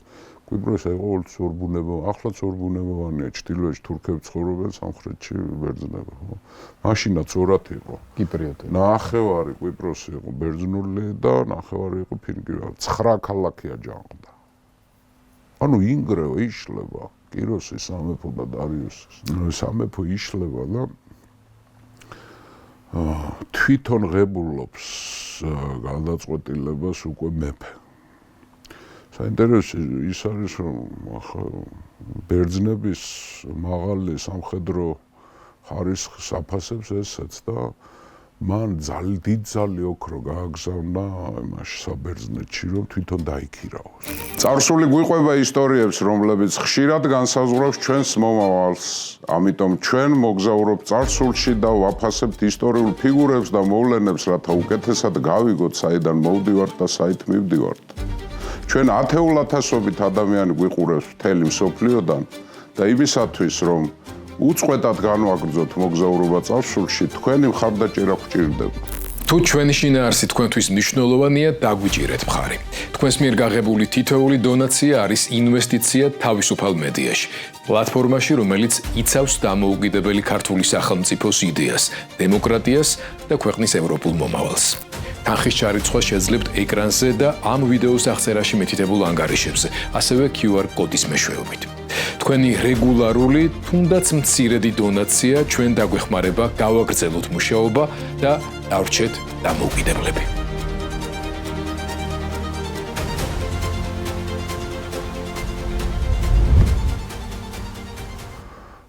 თუ არ ვცდები 3000 არგოსელი ჩამოიყვანა, ბეოტიდან 1000 კაცი ჩამოიყვანა, მოაგროვა, დიდი ჯარით შევიდა. 345 წელია ხო. და შევიდი სად? ფინიკიაში.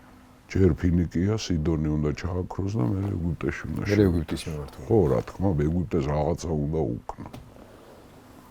იმიტომ რომ ეგვიპტე აქამდე რო ჯანყდებოდა, თავს იცავდა და ახლა ეგვიპტე შეტევაზეა გადმოსული. ხო და ეს სიდონიც ამ ეგვიპტელების აჯანყების გამო არიან ასე გათავხედებულები და მიადგა ამ εμას სიდონს. ამ სიდონში გამაგრებულები არიან თვითონ ფინიკიელები და ბერძნები, ეს მენტორის მეთაურობა შემოარტყა რა. შიმშილობა დაიწყო ქალაქში. მთელი იმპერია მიჩერებულია რასიზმს მეფის ჯარი. მეფე აიღებს თუ ვერ აიღებს. ეს მარტო პრესტიჟის საქმეც არ არის, იმიტომ რომ ახლა ეს რო ვერ აიღოს სიდონი, იმპერია დაიშლება. ყველა ჩათვლის რომ სუსტი ზის ტახტს.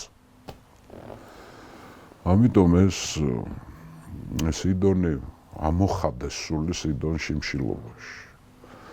და საბოლოოდ ცოტა უცნაური ამბავი ხდება. საბოლოო ჯამში სტენესი მეფე და ეს მენტორი თხოვენ, რომ დაგნებდებით მეფეს. და შეგვირბდო მე. ახლა ეს ოხოსი, ეს არტაქსერქსი არის გადამგდები ფიცის გამტეხი. ხო შეპირდა, რომ გამიღეთ კარი და დაგინდობთ. და ეს მენტორი და ეს ანუ ფინიკიელი და ბერძენი, ტენესი და მენტორი გამოვიდნენ, ჩაბარდნენ ტყვეთ მეფეს. სპარსელები შევიდნენ სიდონში, პირობა არ შეასრულეს.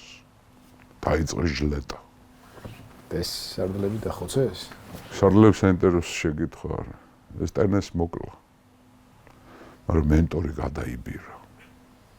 რა ჯობია კარგ ბერძენ გენერალს შენ ჯარში და ძალიან დაიახლოვა.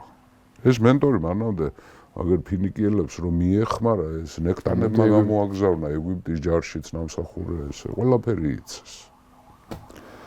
ძალიან დაიახლოვა მენტორი. მენტორ როდოსელი. მისი ძმა მემნონი მათ სიძესთან ერთად, არტაბასთან ერთად ფილიპესთან არიან გაქცეული. მაკედონიაში. მაკედონია ჯერ ვერ არის ოჩახოთ.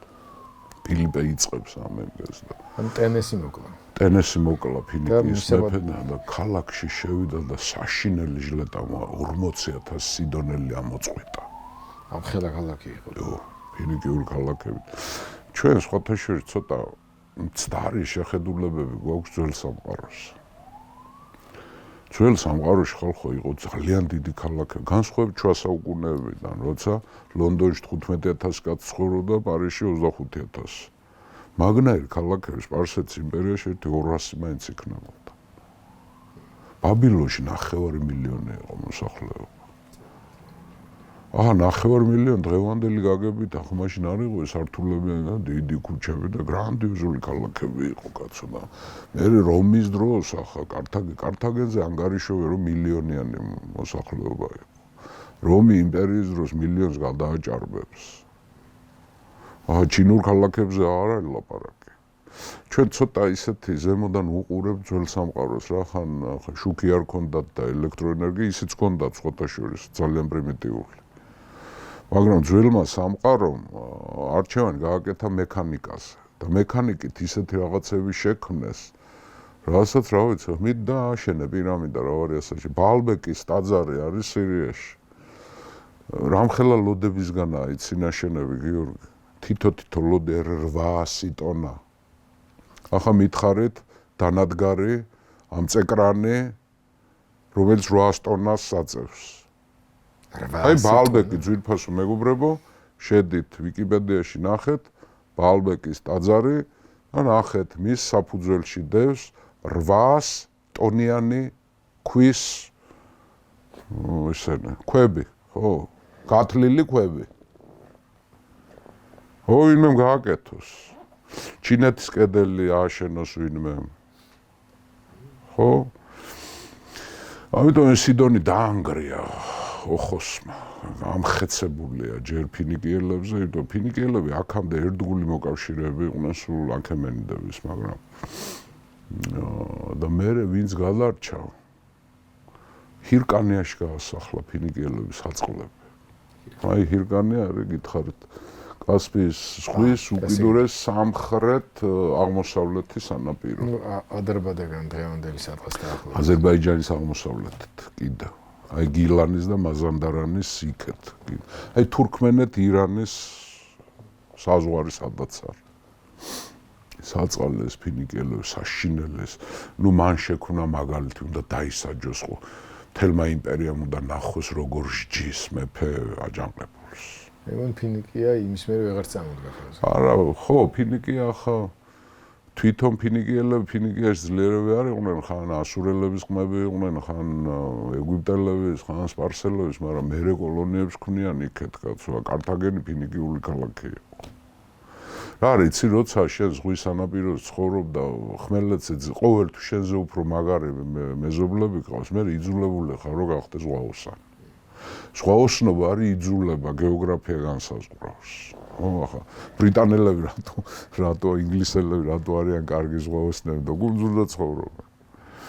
ადამიანის ცნობიერში მეზობელი ხო ვინ არის, რომ აგერ მეზობელთან გადავალ, ღობის გადაღმა და ინგლისელის ცნობიერში მეზობელი არის გადაცურვა. ნავში უნდა ჩაждდე. აბსოლუტურად სხვადასხვანაირი ფსიქიკა გვაქვს და ამათ ზღვაოსნები იყვნენ ესენი ხო. ნუ სიდონი დაანგრია და 1 წლის მერე 344 წელს ხდება ეგვიპტის ბედი უნდა გადაწყვეტოს. უკვე იმიტომ რომ ეს ხალხი უნდა გადააჩვიოს მან აჯანყებებს. სხვანაირად არ შეიძლება. და დიდი გრანდიოზული ჯარით შედის. და უკვე მის ჯარში ბერძნები არიან. ასევე მისი ერთ-ერთი ყველაზე მთავარი მრჩეველი არის მენტორ როდოსელი.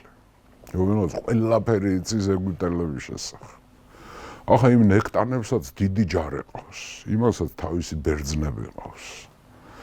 ნექტანების ჯარი შეფასებული არის, რომ 60,000 ეგვიპტელი ყავს, 20,000 ლიბიელი ყავს და 20,000 ბერძენი მოქირავნა ყავს და პელუზიუმი გახსოვთ, პელუსია ქალაქი. არა ხატია. აი 100,000-იანი არმია გამოსდის. ხო, ასე გამოდის, ხო, და ის მომზადებული ხვდა ფლოტიც ყავს დიდი. და პელუზიუმი გახსოვთ თქვენ, როცა 525 წელს აიღო, რამდენი წელია გასული უკვე თითქმის 200 წელი არაფერი აღარ აკლია კამბიზის ლაშქრობის შემდეგ, როცა აპისი მოკლა მათი საღვთო ცხოველი გახსოვთ, ხარი. და მე თვითონ ბარძაყი გაიჭრა და თვითონ მოკლა. იადგა ამ პელუზიუმს. პელუზიუმი არის შესასვლელი ეგვიპტეში, ციხესიმაგრე არის. პელუზიუმი თუ არ არის შენ ხელში ეგვიპტეში ვერ შედიხარ, ვერც გამოდიხარ. იქ გამაგრებულები არიან ეს ეგვიპტელები, მაგრამ ამან თავის ჯარს ოხოსმა მარტაქსერქსემ სათავეში ჩაუყენა ეს რა ქვია. მემნონი, მენტორი და ბაგოასი, საჭურისი. სპარსელი? ეგვიპტელი. ერთი ბერძენი და ერთი ეგვიპტელი არის, სარდლები და მიდიან ეგვიპტის წინააღმდეგ. ორ ნაკადად შეუტიეს პელუსიუმს. პელუსიუმი იყო აუღებელი ციხესიმაგრე, მაგრამ ყველაფერი პელუსიუმის შესახებ იცის ამ მენტორმა. და იქ არის ოპერაცია ჩაატარეს, რაღაც რამოდენიმე ვარიანტი არის, რომ გემებით გადასხდნენ, ზურგიდან მოუარეს, ერთი სიტყვით პელუსიუმი აიღეს. თუმცა დიდი ბრძოლები იყო იქ და წარმოუდგენლად დაფასდა მენტორი. იმიტომ მენტორის გეგმით მოქმედება, მენტორმა იცის ყველაფერი ეგვიპტის სამხედრო შესაძლებლობების შესახებ. ეს ნექტანები გაიქცა დედაქალაქში, მემფისში და იქ გამაგრდა. მიადგნენ ამ მემფისს ბაგოასი, საჭურისი და მენტორი. ეს მეფე ჩეყვა არტაქსერქსი. მემფისთან დიდი ბრძოლა გაიმართა და აქ ერთმანეთს ებრძვიან დავარქვათ ასე ეგვიპტელი ბერძნები და სპარსელი ბერძნები. ანუ ეგვიპტელების ხარეზეც არიან და სპარსელების ხარეზეც, მაგრამ მენტორმა მოახერხა რა ეგვიპტის ჯარში ვინც იყვნენ ბერძნები, ისინი გადმოიბირა. შეუთავ რომ გადმოდით რა მეფის ხარ ნახე რა კარგად ავართ აგერ და მეც გადაგიხდით. ხო, მეც გადაგიხდი და მე მაგ ეგვიპტის ფარაონის თემა დამთავრებული მემფისში ვართ აგერ. ახლა ბერძენ მოქირავნეები მანავეს დიდი პრინციპულობით და ერთგულებით არ გამოიშალა, გადაიბირა ეს ბერძნული კონტინგენტი. შეიჭრნენ მემფისში. იმა მოასრო ნექტანებმა გაქცევა და წითელ ზღვაზე რა ჩანს. წითელ ზღვაზე გემებში დატვირთა ქონება და გაიქცა ზოგი ვარაუდით არის რომ ნილოსით წავიდა. ნუბიაში ნუბია დღევანდელი სუდანი. არის მეორე ცნობა რომ თითქოს და ეთიოპიაში გაიქცა. ეს სპარსული ნაკადი შევიდა ეგვიპტე დაიპყრეს და დაიწყეს ტერორი, საშინელი ტერორი დაიწყეს. ახლა ეს არტაქსერქსე მანდამაც დიდი ჰუმანიზმით არ გამოირჩეოდა, მაგრამ აქ ლეგენდარული სისასტიკები ჩაიდიან, დაიწყო ჟლეტა. დაიწყო ჟლეტა ქურუმების, ტაძრების გაძარცვა. ახლა ეგვიპტელებს ჰქონდათ ერთი თემა. სპარსელები ხო ზრუნდათ ეგვიპტელებს, ეგვიპტური რელიგია, რომელიც საკმაოდ საინტერესო, მაგრამ საკმაოდ პრიმიტიულია, სხვათა შორის. ეგვიპტელები სპარსეთის მეფეებს, აქემენიდებს ადარებდნენ სეტი, იყო ბოროტი ღმერთი. კეთილი ღმერთი იყო ქოროსი. სეტი გამოიხატება ვირის თავით იყო. ამიტომ სპარსეთის მეფეებს ეძახდნენ ვირებს. და ამასაც ამ არტაქსერქსესაც ვირს ეძახიან და არტაქსერქსეს ყურამდე ეს მისული არის. ეს სეტი საინტერესო ღმერთი რითი არის, იცი რომ ჯერ ხო ბოროტი ღმერთია, სიბნელის, უბედურების და გარდა ამისა არის უცხოელების მფარველი ღმერთი, სეტი. და ამიტომ სპარსეთის მეფეს ეძახდნენ სეტის. აი ეს რო შეიჭრა ეგვიპტეში დაიწყო ტერორი და მოსპობა განადგურა, ძვლებამდე გააშიშლა ეგვიპტე. ეს ახთო ხარი ხო ყავთ კიდე აპისი სულ ყავთ, სანამდე არ მოკვდებოდა ეს ხარი, სულ იყო რო მოკვდება, მერე ახალი აპისი მოყავდათ და რაღაც. აპისი იყო ამონ რა ღმერთის განსხეულება, რეინკარნაცია. გახსოვთ მაშინ კამბისმა რომ მოკლა აპისი.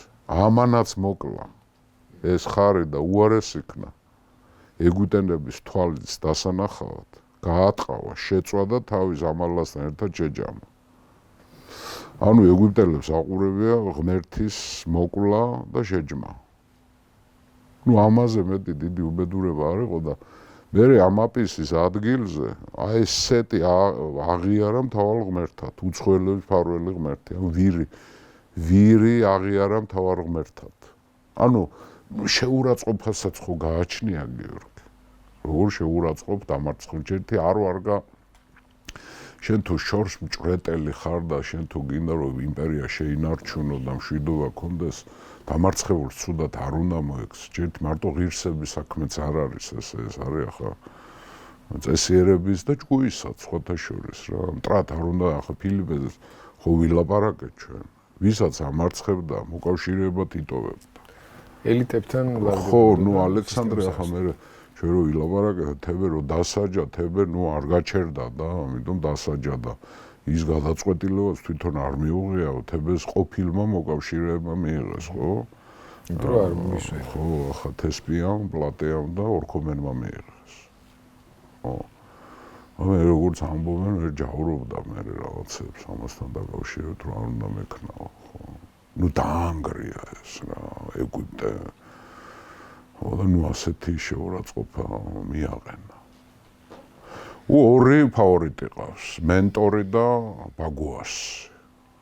ბერძენი და რა ქვია, ეგვიპტელი საჭურის. მერე ამ მენტორმა მოახერხა ის, რომ აი მისი ძმა და მისი სიძე, კერძოდ მემნონი და არტაბაზი ხო ფილიპესთან გაიქცნენ. იმდენ იქნა ამ გამარჯვების მერე, ხო, ბერძნები გადმოიყვანა მეფის მხარეზე და ამან ეგვიპტე ფაქტიურად ამან დააპყრობია რა. ეს თავარი ტკივილი, სპარსელი მეფე. მან უშვა მდგომლად თავის ძმას და სიძეს. არტაქსერქსესთან რომ შემოვირიგოთ არტაბაზი და ესა მემნონი და შემოირიგა იმან. დაბრუნდნენ. და მეფის სამსახურში ჩადგნენ. დავიმახსოვროთ სპარსეთის მეფის არმიაში მთავარი ძალა უკვე არა უკვდავთა კორპუსი, არამედ ბერძენი მოქირავნეები არიან. და ამ მოქირავნეებს ყავს ორი უნიჭიერესი მეთაური და სარდალი ძმები, მენტორ და მემნონ როდოსელები. დავიმახსოვროთ ეს. დაბრუნდა ეს სუზაში, ეგერ არის სუზა, მეფე დაბრუნდა, ზეიმობს, იმპერია აღადგინა. ყველა დასაჯა. დასავლეთის პროვინციები დასაჯა, ფინიკია დასაჯა, კვიპროსი დაიბრუნა, ეგვიპტე ნუ გაასწორა მიწასთან. მერე გავიდა ისევ ზღვებზე. დავთვალოთ შავი ზღვა, კასპიის ზღვა, სპარსეთის ყურე, წითელი ზღვა, ხმელთაშუა ზღვა და ეგეოსის ზღვა. ისევე გაბატონდა სპარსეთი. დარიოს პირველის ფორმაშია ქვეყანა, გარეგნულად ასე ჩანს. მაგრამ ის სისხლი და ის უბედურება, რაც მან თავის ქვეშემდგომებს და მისმა წინამორბედებმა დააწიეს, ხო, სამუდამო მტრობა აქვთ უკვე ამ დაპყრობილ ხალხებს. აქემენდების სახლის მიმართ აქვთ ძალიან ცუდი განწყობა რა და როგორც კი რაღაცას იხელთებენ აუცილებლად უღალატებენ. როგორც კი მოსუსტდება ცენტრალური ხელისუფლების ძალაუფლება, მაშინვე ეს ხალხები აჯანყდებიან.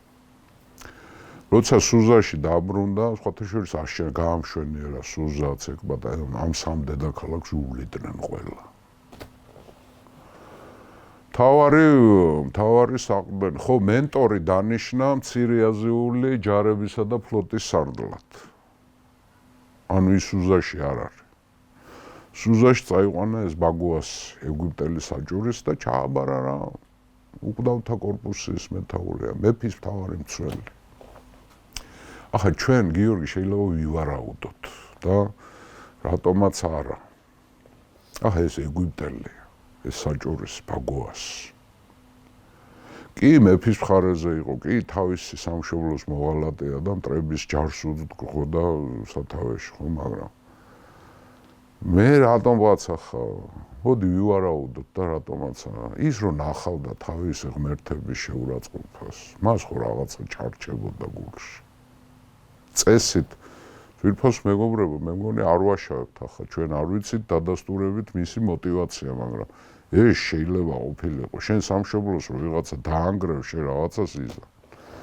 ეს მისი განუზომელი ერთგულება მეფის მიმართ და არავის ხო რო დაბრუნდა, მე კიდე დაერია ეს თავის ნაცისავებს, ოხოს. საბოლოო ჯამში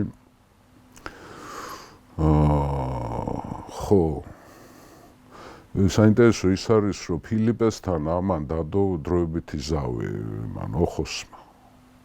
ფილიპემ და ოხოსმა გაინაწილეს, შენ ევროპას მიხედავ, ჩემი აზრით, დროებითი შეთანხმება იყო, ფილიპემ დრო მოიგო. სხვათა შორის ამ მოლაპარაკებაში მენტორის როლი იყო, ძალიან დიდი როლი ითამაშა რა, მაგრამ ნუ დაუბრუნდათ ახლა ეს ბაგუასი არის მთავარი კაცი, მარტო ამას ენდობა, მეც არავის არ ენდობა, მაგრამ დამთავრდა რაც მოსალოდნელი იყო. ამან ექიმს მეფე მოაწამვლინა. ოხოსი მოკვდა. იმპერიის აღდგენელი, ზღვებზე გამსვლელი, დამსჯელი აჯანყებების, რისხვა აჯანყებულების, ეგვიპტის, ფინიკიის, კვიპროსის, ლიდიის, ფრიგიის, რავი, ყველა დასაჯა. ეგვიპტელი საჭურის თავისი ნათესავებია. შეთქმულების ხერხი გახდა. ვისაც ენდობოდა იმან მოწამლა.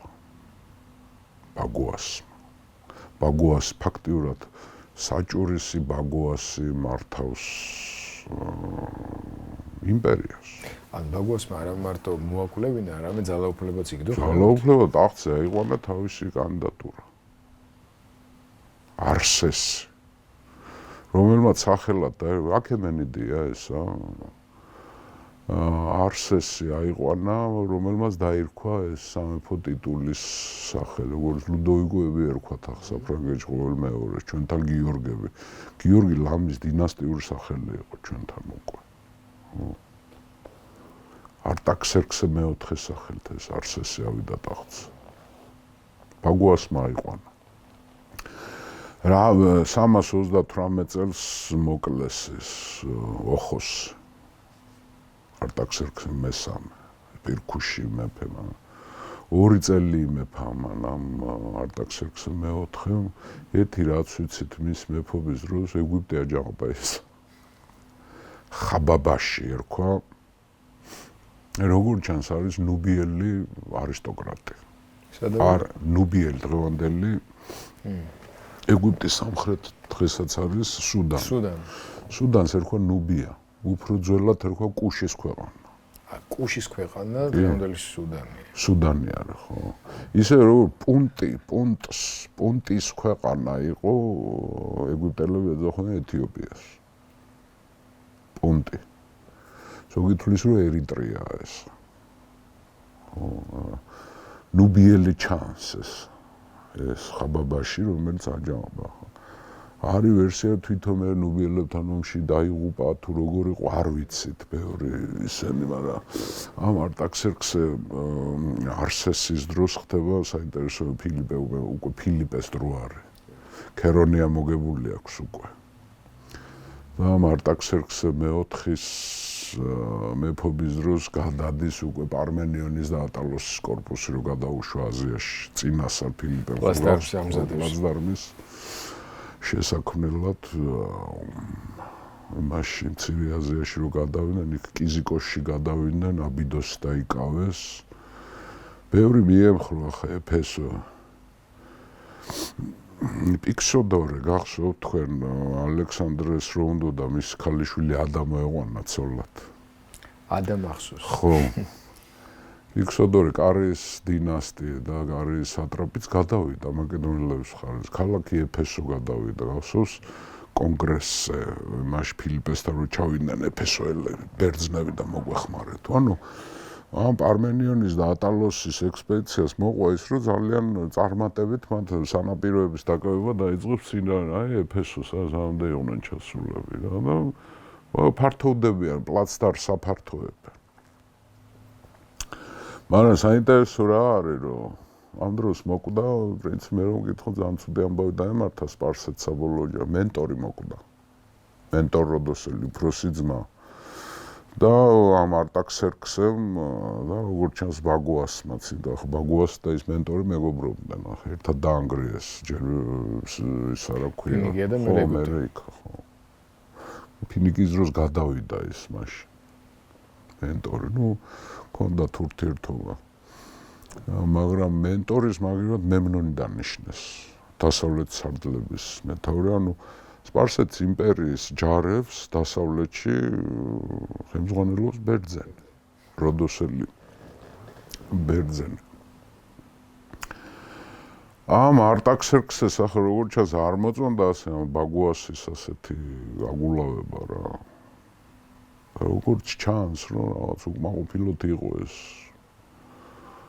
ახალი მეფე ესეც მოუკლევია ბაგუას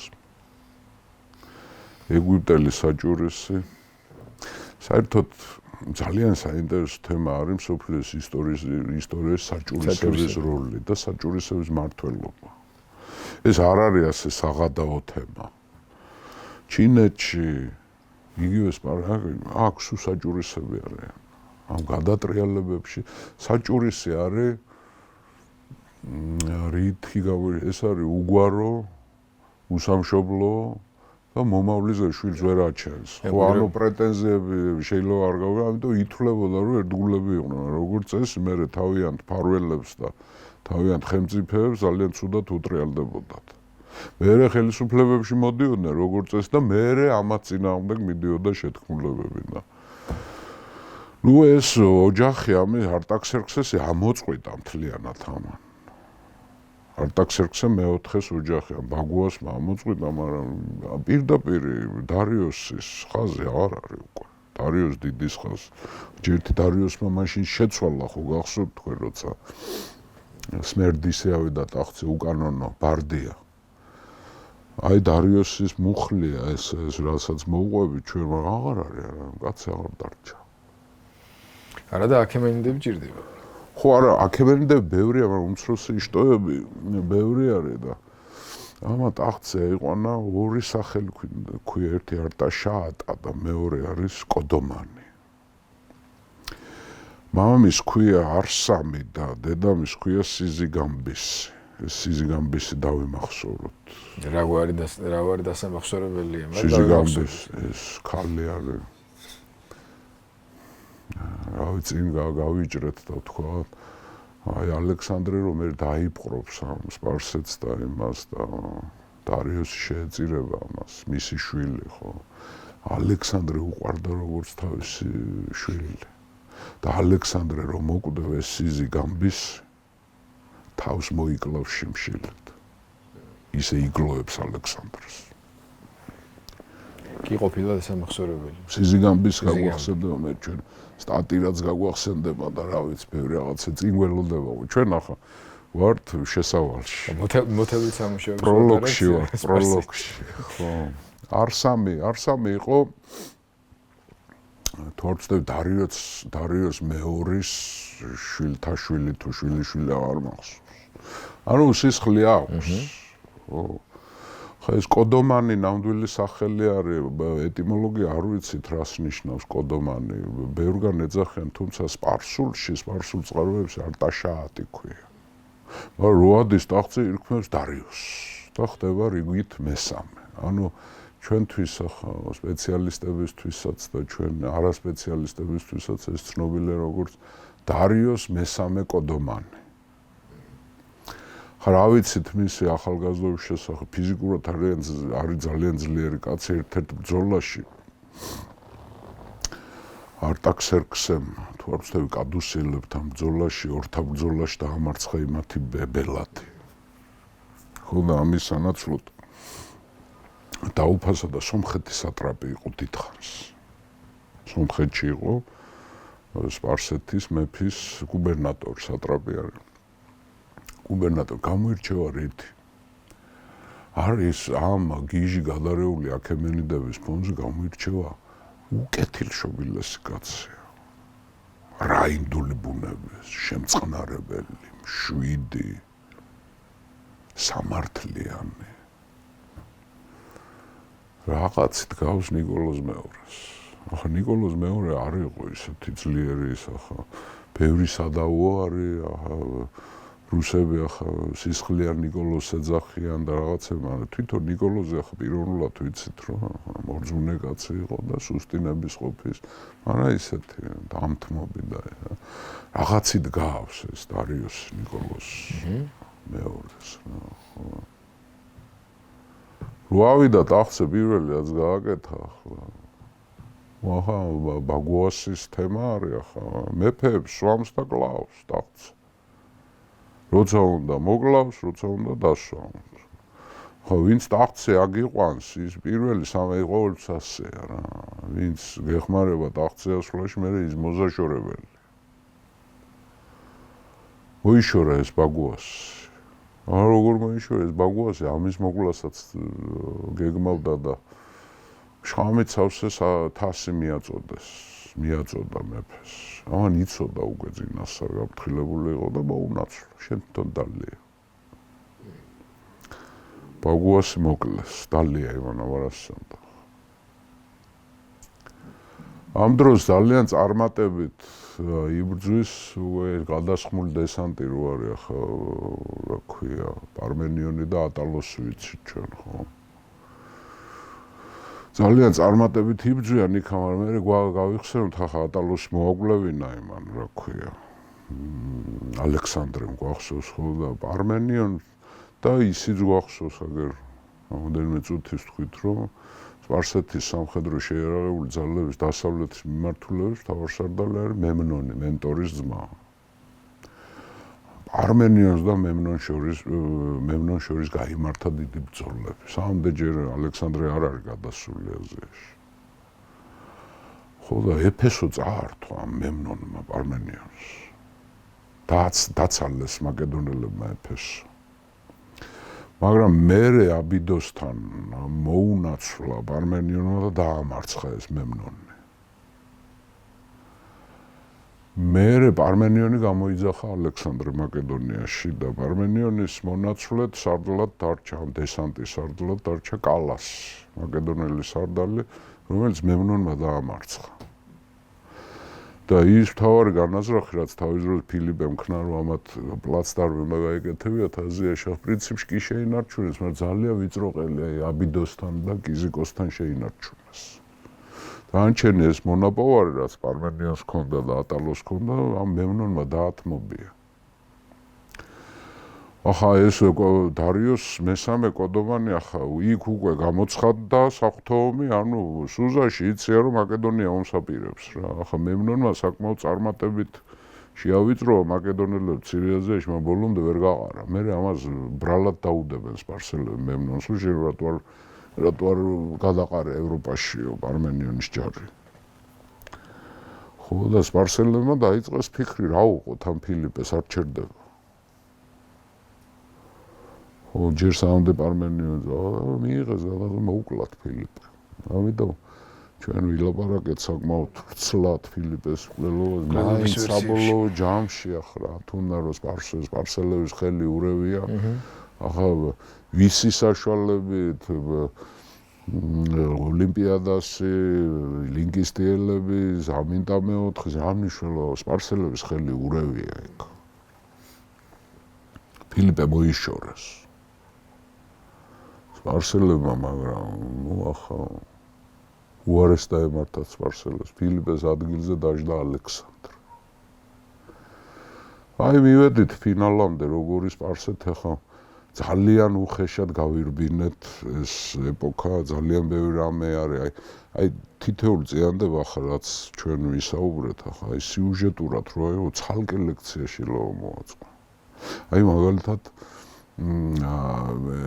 მასისტას როგორ მოექცა დარიოს თავის ძმაზე, თქვა, აი რა ხდებოდა იქა, როგორ ხდებოდა, შურის ძევა როგორ ხდებოდა, მთელი ოჯახის ამოწყვეტა, არ რინდობდნენ არავის და არაფერს. ეს აჯანყებები ახლა ეს ეგვიპტის აჯანყების ჩახშობა, საწყალი ნექტანები რო ეთიოპიაში გაიქცა, იქ რეები ხდებოდა, ეს ბერძნები როგორ გადმოიბირა ამ მენტორმა, ხო ეს ვრცელი თემებია, მაგრამ რახან ჩვენ ევროპის გზაკვალს მივყვებით და ევროპა ჩვენთვის მთავარი ახლა ეს იძულებულები ვიყავით სპარსეთზე გველაპარაკა, იმიტომ რომ საინტერესო არის ახლა საბოლოო ჯამში ჩვენ შეიძლება ვთქვათ, რა თქმა უნდა, სპარსეთი არ არის ის სპარსეთი, რაც კიროსის და დარიოსის დრო იყო, მაგრამ არც ისეთი დაქცეული და ამოგდებული ქვეყანა, საკმაოდ ძლიერი იმპერია ხვდება ალექსანდრეს და მოდით მოვრჩეთ ახლა ჩვენ ამას. და ამ მომენტისთვის უკვე არის ცენტრალიზებული.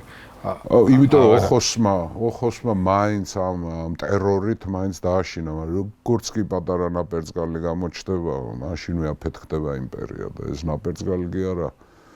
რა ვიცი, ხანძარი მოდის ევროპიდან რა, 20 წლის ბიჭი მოდის. ალექსანდრე მაკედონელი. მამამისის შექმნილი რკინის არმიით მოდის. მცირე არმიით მოდის, მაგრამ რკინის არმიით მოდის და ეს შემდეგი ჩვენი მოგზაურობა უკვე მიეძღვნება უშუალოდ ლაშქრობას, უკვე ალექსანდრე რო ფეხს დაადგამს აზიაში.